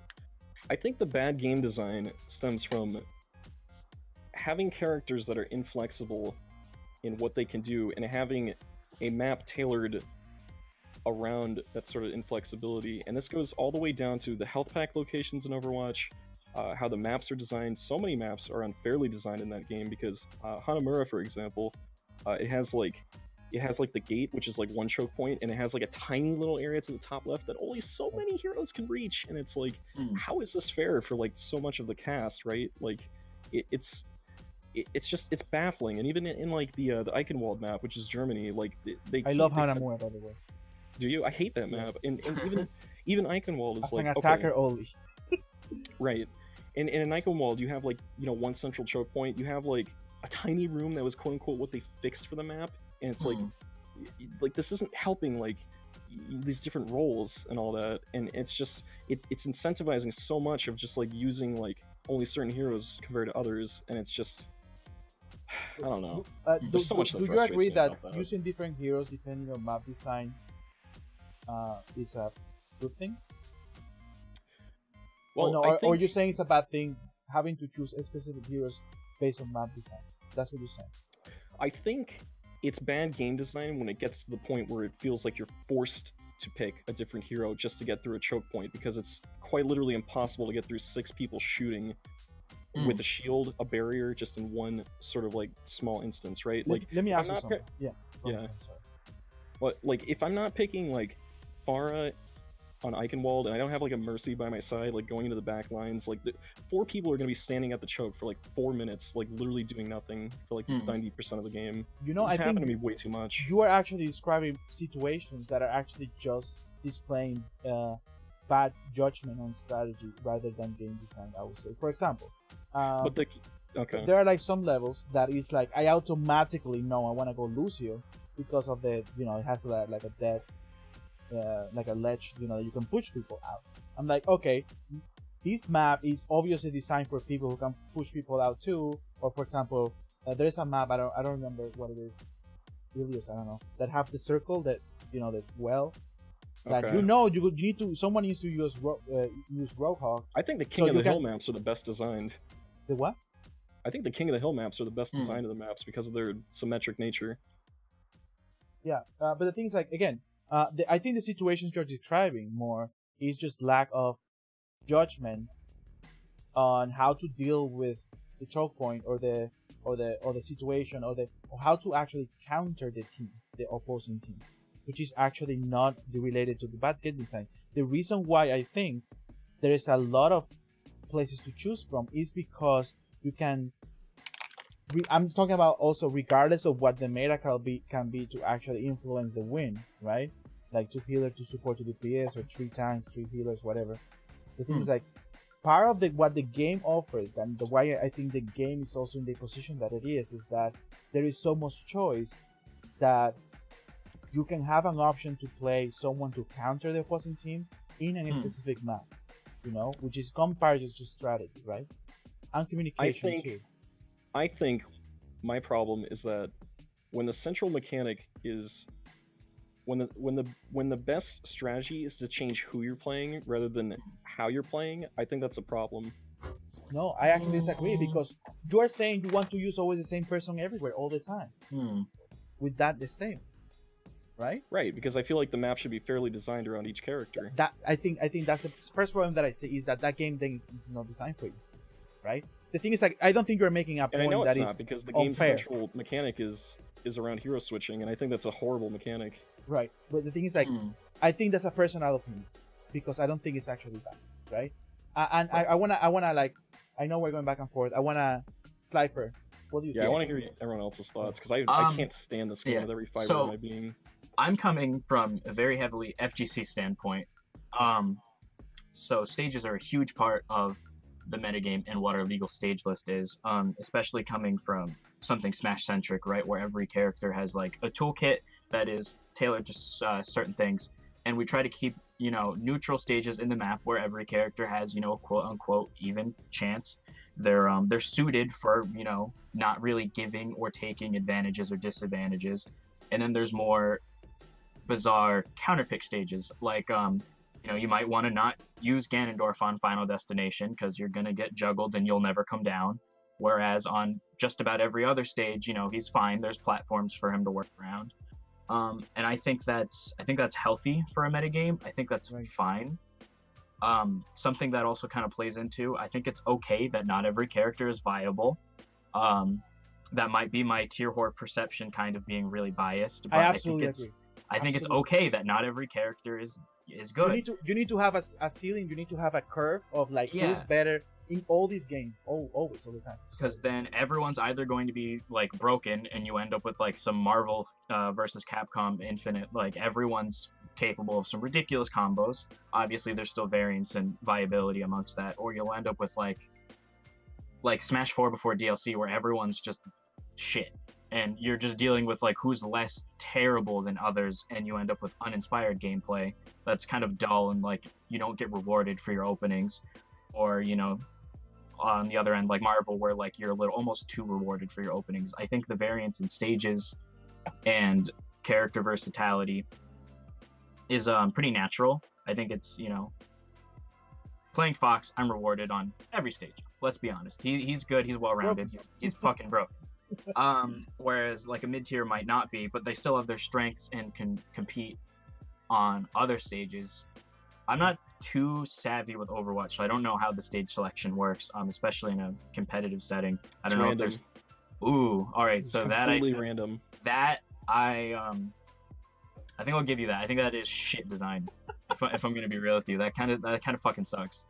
At least in fighting, so that's not normal for But the things like that's different when for like you're Call talking of about Duty and like other fighting games. With Yeah. Call of Duty you have voting, right? I guess. Yeah, and then like in an actual tournament setting, you have counter picks. Like my team can totally you know, during the search and destroy round, we could you know, if my team's in an advantage state, we could pick, you know, specifically Express as our Black Ops 2 search and destroy map because of strengths and weaknesses. I think randomized stages that vary so much is bad design. I agree with you. I think that's silly. I don't like the random aspect. I think randomness has no place in a competitive setting whatsoever. I think it's a gimmick. And I think it's pretty shitty.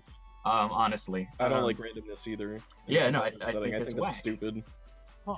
The idea of making something competitive should be something that has a heavy reliance on skill rather than luck, unless you want to play like bingo or something like that. Exactly. So like if someone counterpicks FD, Final Destination, I can make the strategical decision to switch my character because maybe I don't want to get chain grabbed starting at 7% and die off a single grab. It's kind of frustrating.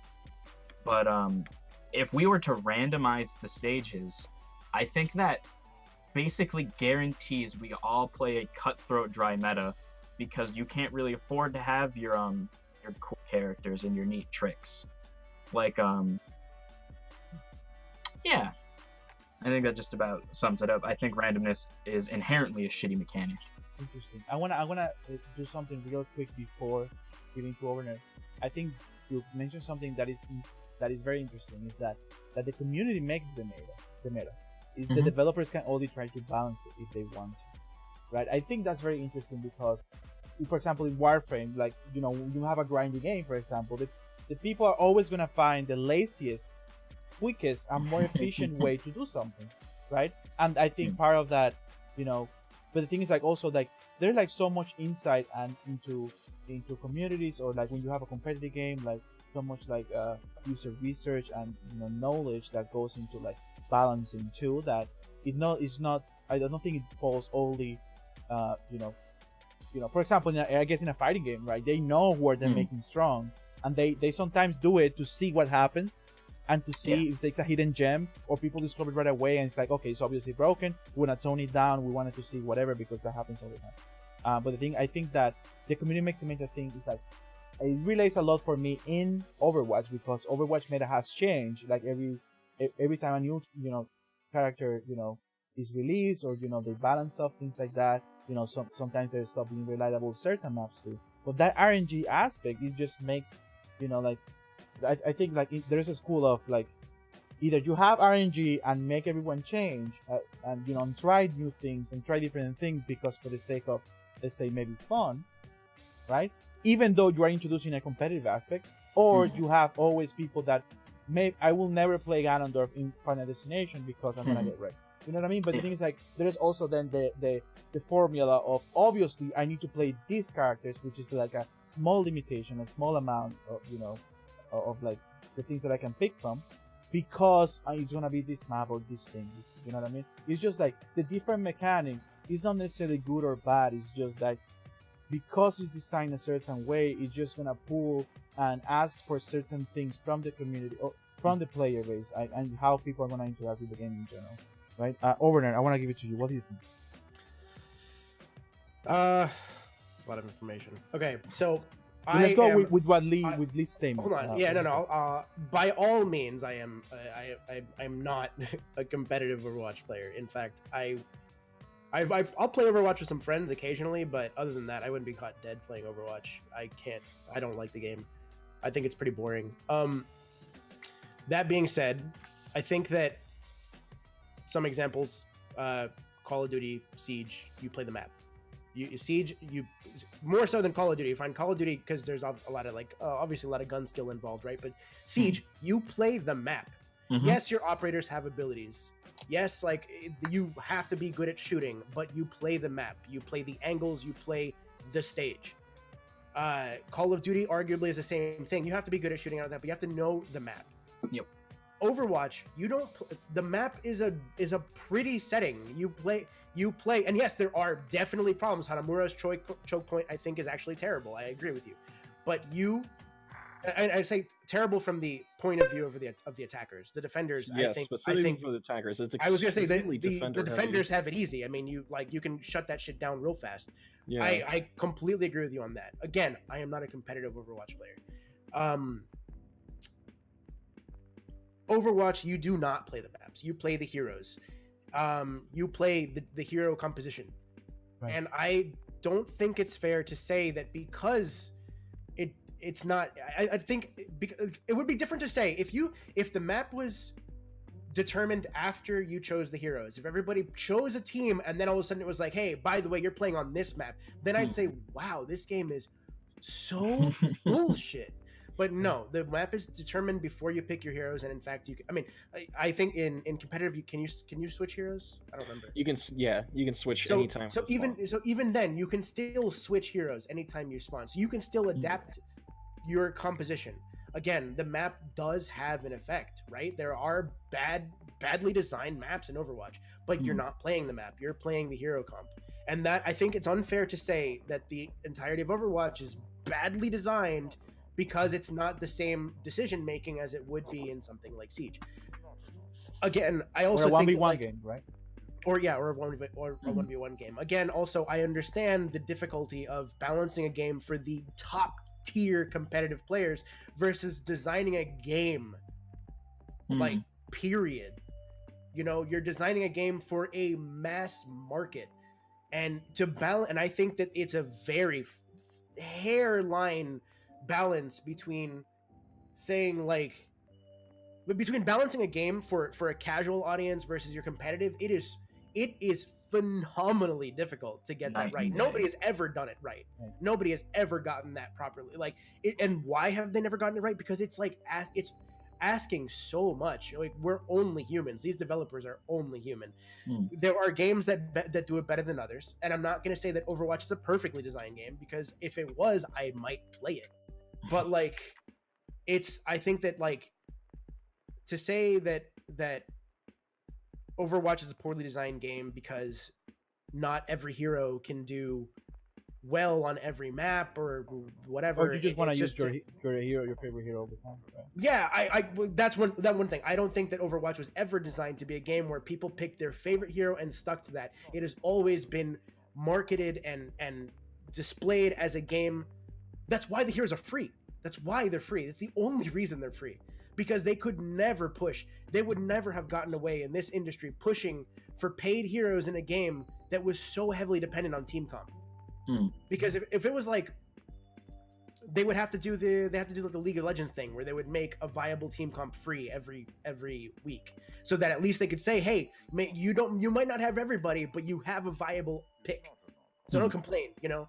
And I think that, like, to say that Overwatch is poorly designed because every hero doesn't work on every map is just like it's just, this is not what Overwatch is. It's just not how it was designed. And I think that it's a different game than a lot of other shooters out there. Than a lot of other just multiplayer, because I mean, I think that Overwatch has a lot in common with a lot of different genres other than just shooters. Has a lot in common with like MOBAs as well. But like, I just think it's just a different game. It's not meant to be played. You're not long story short, you're not playing the map. You're playing the heroes and the team comp. Well, and that's different than a lot of other.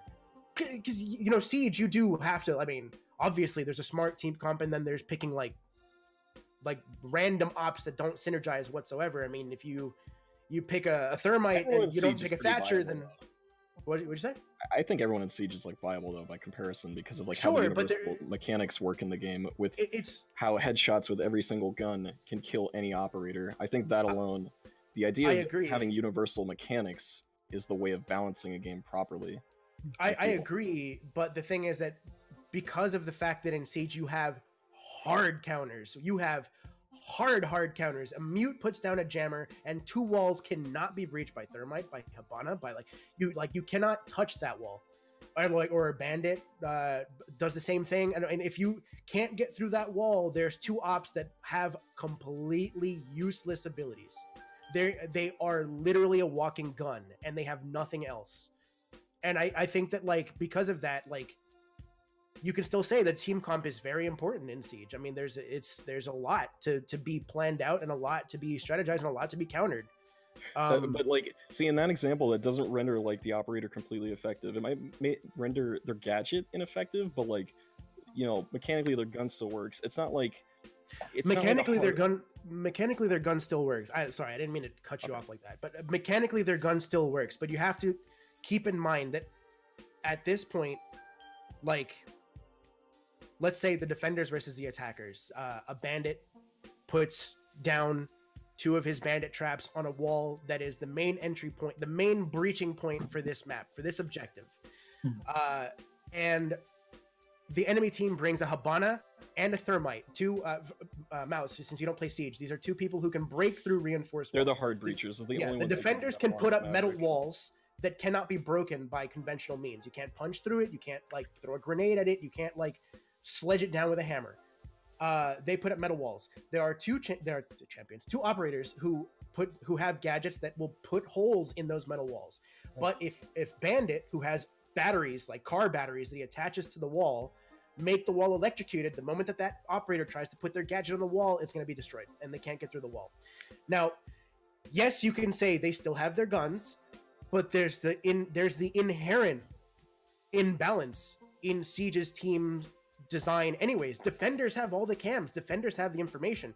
Attackers also have drones, which are, it's a way of scouting out and it's loud, but like as a defender, you have all this information available to you, and you have all these places where you can really hide. As a defender, you don't have to roam. You can sit in one spot and wait for everyone to come to you, because the only way for them to win is for them to come to you. So I feel like there's already this inherent imbalance, which makes the attacker. I mean, you could also say the attackers have better guns, because they do. The attackers do have better. Yeah, but almost all of them have ACOGs. Like, there's 3 or 4 defenders that have like an ACOG by comparison, and even then their guns have like less punch by comparison too.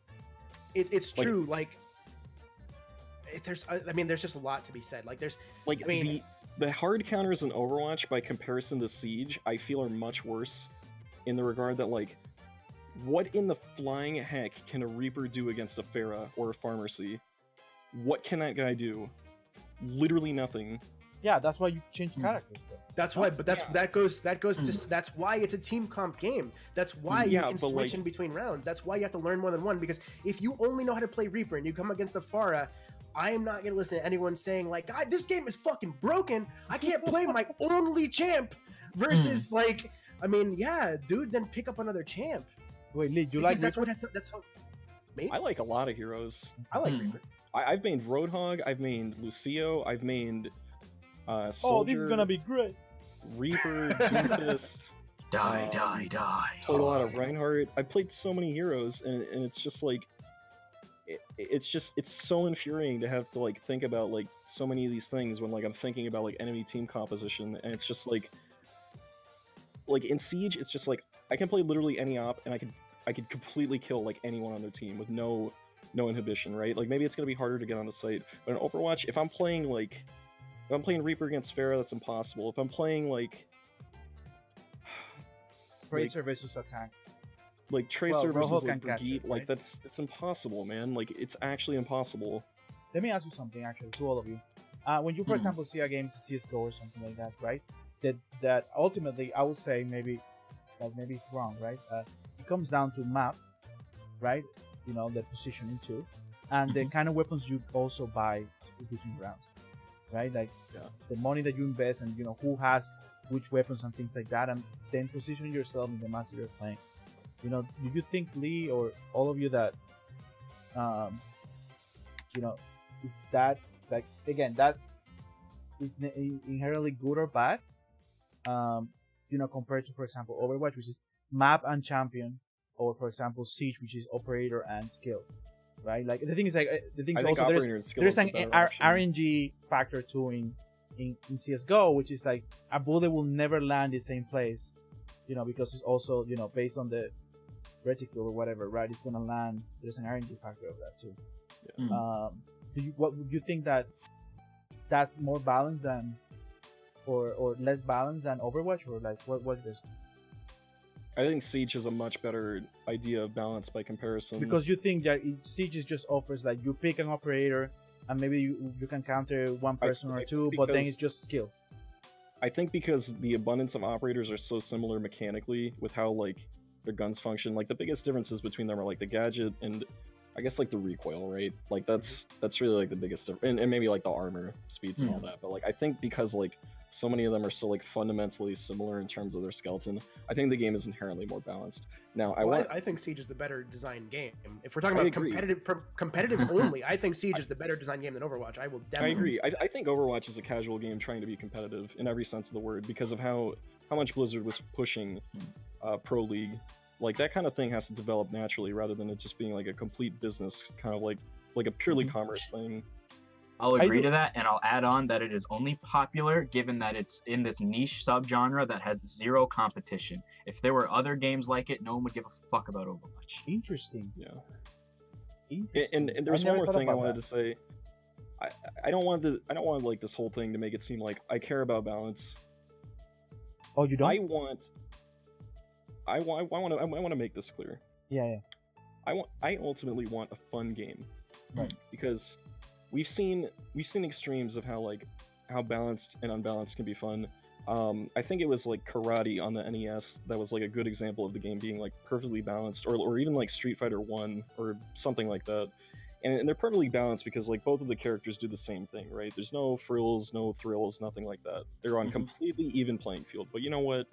Those games are boring because like there's no sense of like dynamicism. Wait. And No, go ahead. I was gonna stop you right there, but go ahead. Go ahead. all right, and I think they're boring because they don't have like they're balanced to the point where it's like boring, and I think other examples like unbalanced games can be super fun, right? Like Marvel vs. Capcom 2. Yeah, granted, it's like Storm, Sentinel, Magneto, or Cyclops or whatever. Like, yeah, it's crazy unbalanced, but it's fun, right? Melee has like what 5 or 6 competitive characters, like Falco. I'd probably Fox, say 6. Yeah, 6 reasonably viable characters. Sheik, Marth. I guess Falcon. Ices. Kinda Falcon. Ices, Yeah. But it's still fun. It's like one of the most universally like loved amongst the Smash Bros series, right? People want a fun game. Like balance is like it can work and it can't work, right? Like I love Ultimate Marvel vs. Capcom 3 because like I love doing cool stuff as Zero and Virgil, and just being like a scumbag doing that. Like in that game I'm a tier whore just because I like the characters alone, right? I want to say something. I don't think balance necessarily means fun. I don't think unbalanced means necessarily good game design, because I still have issues with like unbalanced games. I will say though then that because you think it's balanced or not, or if it good game, the thing is like the reasons that you are describing that you dislike because it's not fun, it's not bad game design. You just dislike the game. You For know, Overwatch, right? Like you I just still think dislike. it's badly designed. The thing is like I think you're being biased. The thing is like I'm gonna put like I don't it'd be play hard to not Overwatch. be biased after I don't- playing a game for 1,000 I don't play hours. Overwatch anymore, right? But the thing is like, why did you put so many hours if you think it's bad game design? It's not fun. You my honest answer? Yeah. Sure. I would have never bought Overwatch had it not been for my friends telling me to try the game. And the biggest reason of me playing it was just like because I wanted to like have something to play with my friends, and that is the biggest reason why I put so many hours into that. I never was into competitive team games, and the irony that I've spent over like, oh my god, or like 2,000 plus hours playing them, I would have never done it on my own volition. I think Overwatch is poorly designed. I don't like the game, and I regret a lot of my time with it. Okay, fair enough. I think it's poorly designed as a competitive game for sure. I think as a casual game, it's fine because none of these factors are really spotlighted as a casual player. Yeah, because you're not playing at that level. I think as a competitive game, I will 100% agree. Overwatch is shit design. You know, but as a casual game, it works referring fine. to. As it was intended, I believe, because I don't think that they really like designed it as a big esport. Yeah, because competitive mode wasn't even added until like people kept saying, no. "We want this, and it's Actually, like, Yeah. maybe I can see what you mean, right? Because I'm not an Overwatch player. I'm not a competitive Overwatch player. When I used to play Overwatch, I never played competitive, right? And that's actually my point of view too, and why. that's like the only mode I play in it. Right, and that's why I guess my takes are like that. You know what I mean? That. Yeah. I mean, I think all of you guys have brought up really good points. And, right, like, but I fully acknowledge that. I guess also the points that you bring is like in competitive side that also I guess I ignore or I don't understand to the level that you have because you have actually put hours into competitive, or you know, or any of you, any or games and things like that. But I think again, since my stance in the beginning was also I do hate competitive, like I actually avoid it. And every time someone asks me, "Hey, do you play Overwatch? You want to play?" and say, "I do play. I don't play competitive, but we can play," you know, or you know other games like that, like in general, like that are like, you know, I guess like I'm not super competitive either, you know, but again, yeah. In the spirit of good conversation, I think it was a great conversation, right? I think it was a great conversation. Yeah, for sure. I think it was also a great podcast, and I think it's good to leave it here, unless you have some finishing thoughts that you guys want to bring right now, or I'm actually pretty happy that we got to talk about the toxicity topic, just because like I'm actually happy that I got to hear like all of your thoughts for that, because like it's different, because like I'm getting like another perspective in that regard, because like I've devoted like a ton of time to that. It's also to kind of see like people who like are able to bring like a different stance to that, right? So maybe I am being biased at the end of the day. Yeah, I mean, I think we can talk further to another in my stream or yours or whatever. Yeah. Yeah, I mean, guys, thanks a lot for your time. This is what I wanna do for the outro. Actually, I wanna go through. I wanna thank everyone real quick. Who commented today. Flaming Bull, Peak Angel. I wanna thank Sosa for the raid. 8 people. Welcome everyone, and thank you. Thanks a lot, Sosa. Thanks a lot. Always appreciate it. All the hosts that we got, hopelessly retro, that he actually or she has a question that we're gonna go over real quick. Ask us questions, guys. This is the time. Yeah, Adrian, thank you. Thanks a lot. Thanks for the lurk, and thanks for the host. Slumlord, thanks a lot for the raid. Appreciate it, my dude. Like Slumlord also is he was on a previous episode, so give Slumlord a follow. Slumlord a follow if you can. Ronan K99, thanks a lot. And Juke, also thanks a lot for the raid for the host. Sendrun, thanks a lot for showing up. And yeah, thanks everyone in the Jalapeno Pepper too. I want to say thanks a lot you guys also for your time. And I want to go actually, if the viewers have questions, we can do it now. But question real quick: do you guys think that professional gamers should be considered athletes? No. Athletes. Yes. Yes. Yeah, man, it's so hard to be like good at games like to that level. Like, why not? And not everyone can. Like, there's the inherent indifferences in people, sort of like, being 5'4", my chances at being pro in basketball are extremely stunted and limited. Whereas, my reaction time is something I can only improve on so much. You can't really push that. Where that's extremely huge in an esports, especially in fighting games. It takes the same amount of time, hours, dedication, training, studying. It'd be weird to say that like these traditional sports have a meta game, but they do in of which their own ways. Yeah.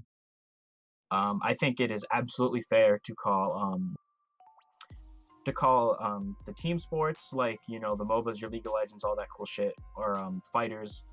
I think it's absolutely fair to call those a legitimate sport, given the it takes the same amount of dedication and the same amount of luck as far as being noticed and picked up by a team, and the inherent differences that each of us as humans have. I think it's fair to call it a sport. Yeah. I think it's 100% fair to call it a sport. I don't know about the word athlete. It's not, I don't know what, I'm going to look up the definition of the word athlete, because in my head, an athlete, all right, a person who's proficient in sports and other forms of physical exercise. See, it's the physical exercise part that I am, because it's not like, yes, of course. I mean, I think that a competitive gamer, because I am all for the idea of a professional gamer. I've been working in esports for years. I am 1000% for esports. I want it to become a global phenomenon. But like, it's these people are. I mean, let me stop there and ask one question, because I don't actually know. Maybe one of you does know. Are professional chess players referred to as athletes? Does anybody know? I don't know. I assume like I don't know actually. I think like the phrase or the term might be the problem, because of like implying physical. Yeah, the physicality of chess. Yeah. If a chess player is referred to as an athlete, I will accept a professional video gamer to be referred to as an athlete, because professional chess has existed for a long time. I don't think that the word athlete is the word. You can be a professional video gamer. You can be like, you can exercise your mind and your reflexes and all this stuff to peak performance. But I feel like the word athlete, lumping it in together along with football and baseball and basketball and this and whatever, it just doesn't make sense. I mean, I don't consider myself like an old-fashioned person, but for me, like the definition of an athletic person, it just doesn't make a lot of sense for me. I feel like there needs to either be a new word or a different word to refer to even if it's like coined as an e-athlete. I can understand that, right? Like as an e-sport, an e-athlete, I can get behind that 100%. But saying that, you know, a professional basketball player, a professional soccer player, and a professional Overwatch player are all athletes, to me doesn't make a lot of sense.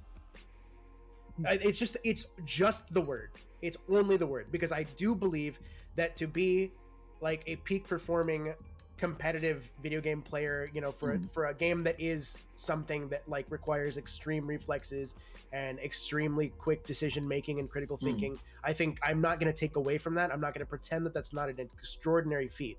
I just think it's the word athlete that is strange about it. Fair enough. Lee, what do you think? You agree? Yeah, I agree with what Overnerd said. I think, you know, the word itself is like kind of the issue in that kind of argument. I think we should like absolutely recognize like, you know, like professional gamers as like, it you know, we should recognize it as a sport, right? But I guess for like the term, it should be different ideally, because like, my God, there's like so much work that goes into being like a pro gamer, right? Like even I think like pro League of Legends players even have like their own like workout regimen too, like before each game, because like you know, it's like a mind body like kind of thing at the end of the day, right? So and they all have like their meal plans and stuff, and like the team houses.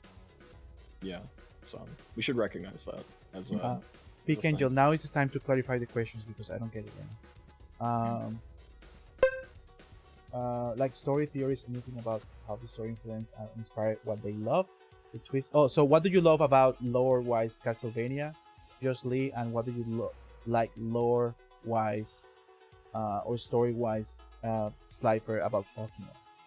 Slifer, you can go first if you have an answer. I kind of have a shitty answer because I'm gonna be real with you. It's been a hot minute since I've played a cartridge game. Since I've actually played Pokemon. As far as lore and stuff goes. Can you clarify why? Because you play online, right? Yeah, I mainly play online just so I don't have to breed and train. It takes a lot of time to get like the right nature with the right moveset, get it to level 100 and this and that. And whereas if I'm playing online and I find that, you know, maybe I want, you know, this attack over this attack, you know, I go to my team builder, I type in a different word and it's there. Whereas in Pokemon, I gotta throw the whole thing out and I gotta start over. And that shit takes forever. I've done it.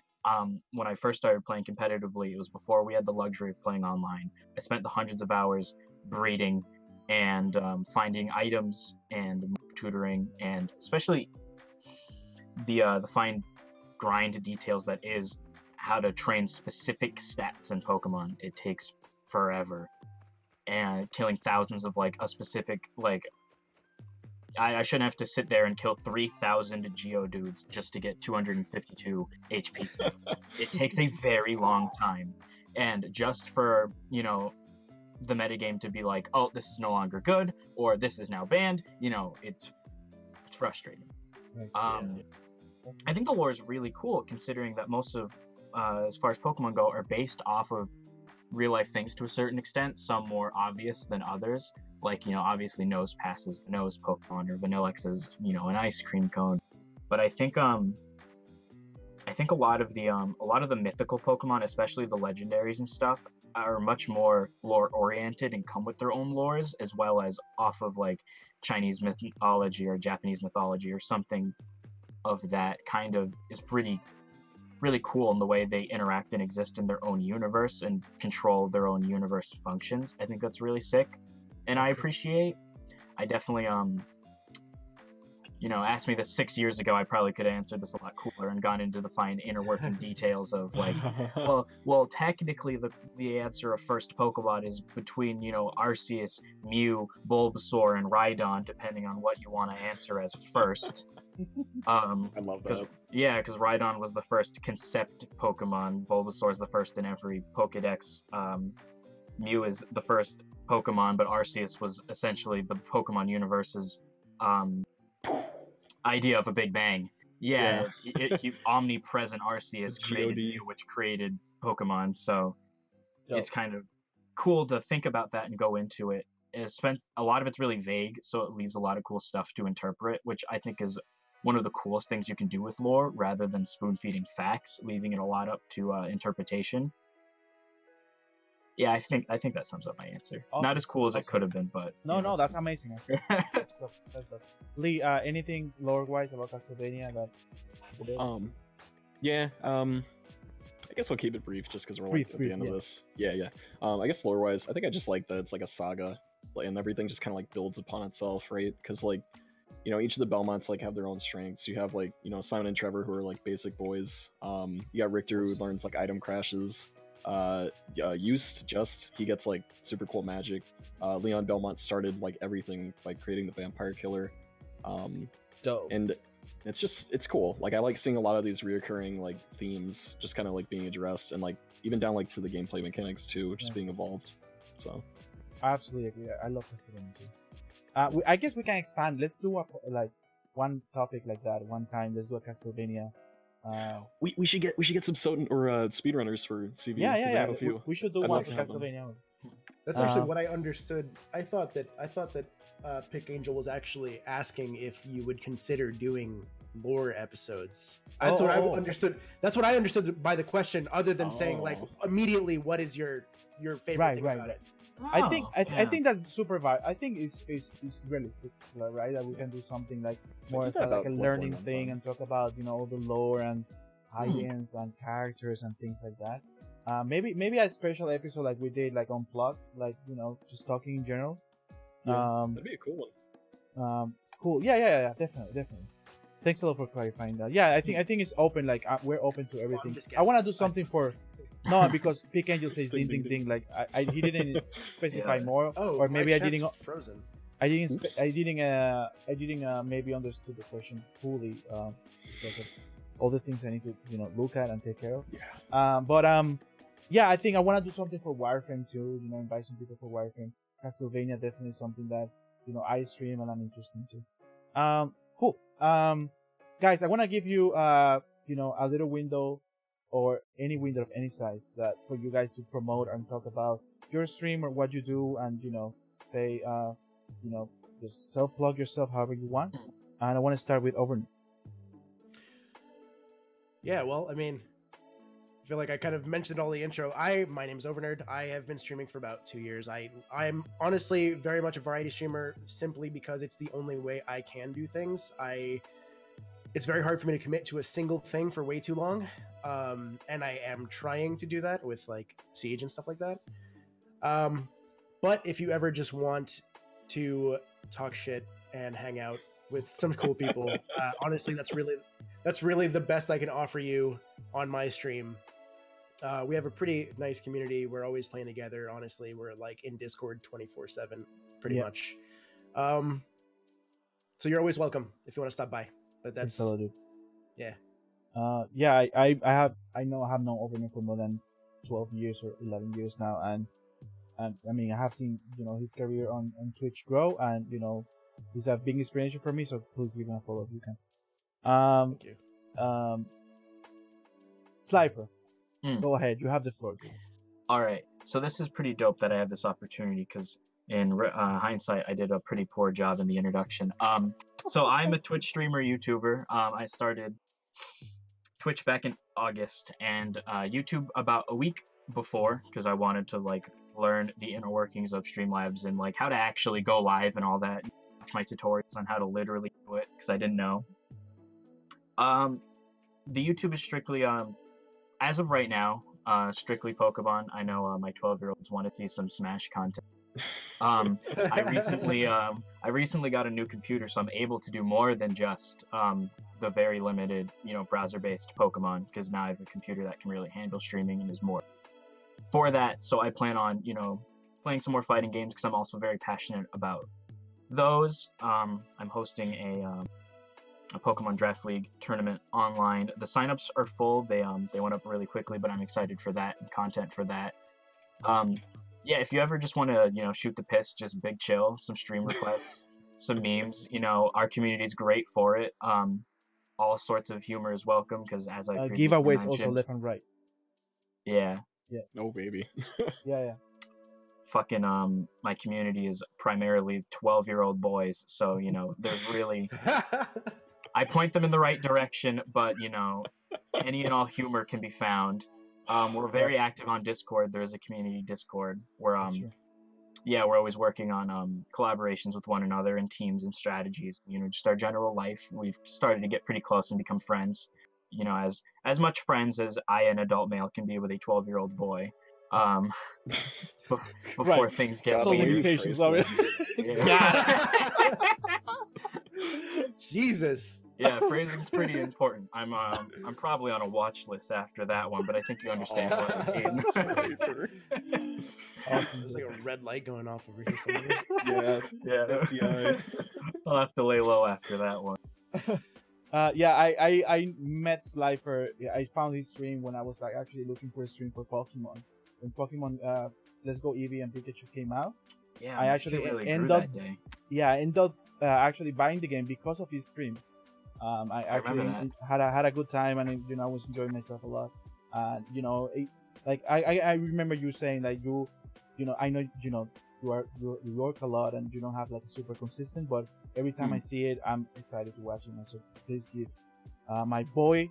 your boy Slifer a follow, please. Yo, already did. Lee. So I got tons of followers. That's what's up. Thanks, guys. That's what's up, son. I forgot to follow you until just now, Slifer. I do like. One day I have one giveaway, which is a sub, which is I'm pretty proud of. I do like when you say something. I don't talk like that, so that's why I haven't implemented my stream. That when somebody says something that is dope, like it's just like you say that's what's up. I'm just like, oh yeah, that's what's up. That's what's up. Yeah. Lee, you have the floor, my dude. Okay, so hey guys, I'm just Lee Belmont, your noble vampire hunter. I do quite a few things on the stream.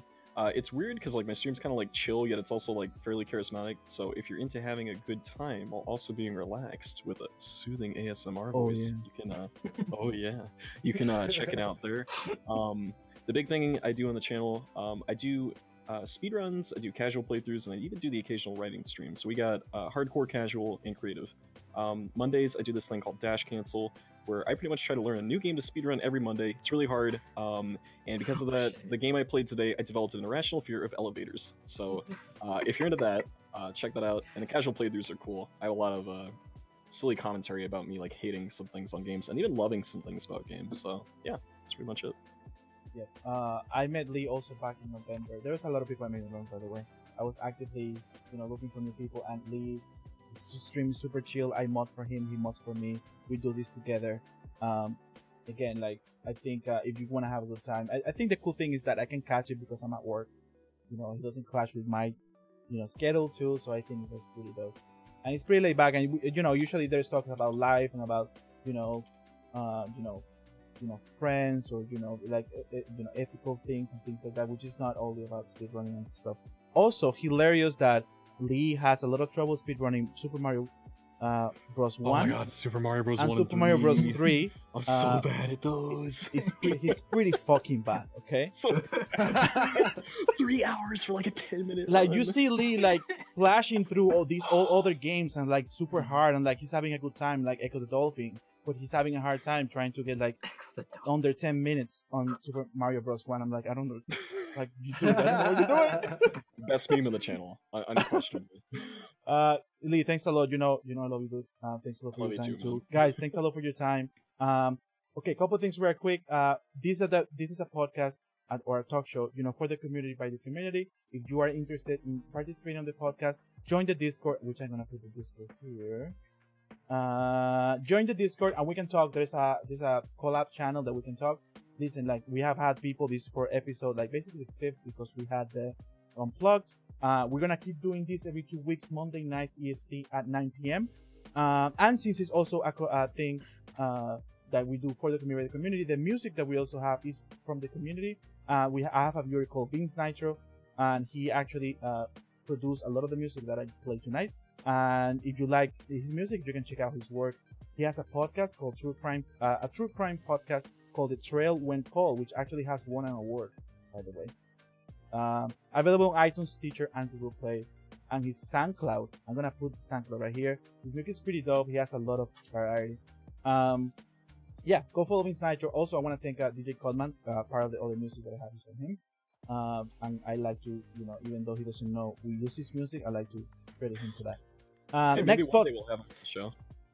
Oh my god, That'd be cool, right? I think he I can't streams. handle that. Yeah, He he does. streams. Ooh. Yeah. Next podcast Or is used Monday, April 8th at 9 p.m. It's gonna be in 2 weeks. I think it's gonna happen that day. I need to check my calendar, but yeah. Guys, thanks a lot for your time. Yeah, I mean, have a great night and thanks a lot. Take care. Thank you. See you guys. See ya.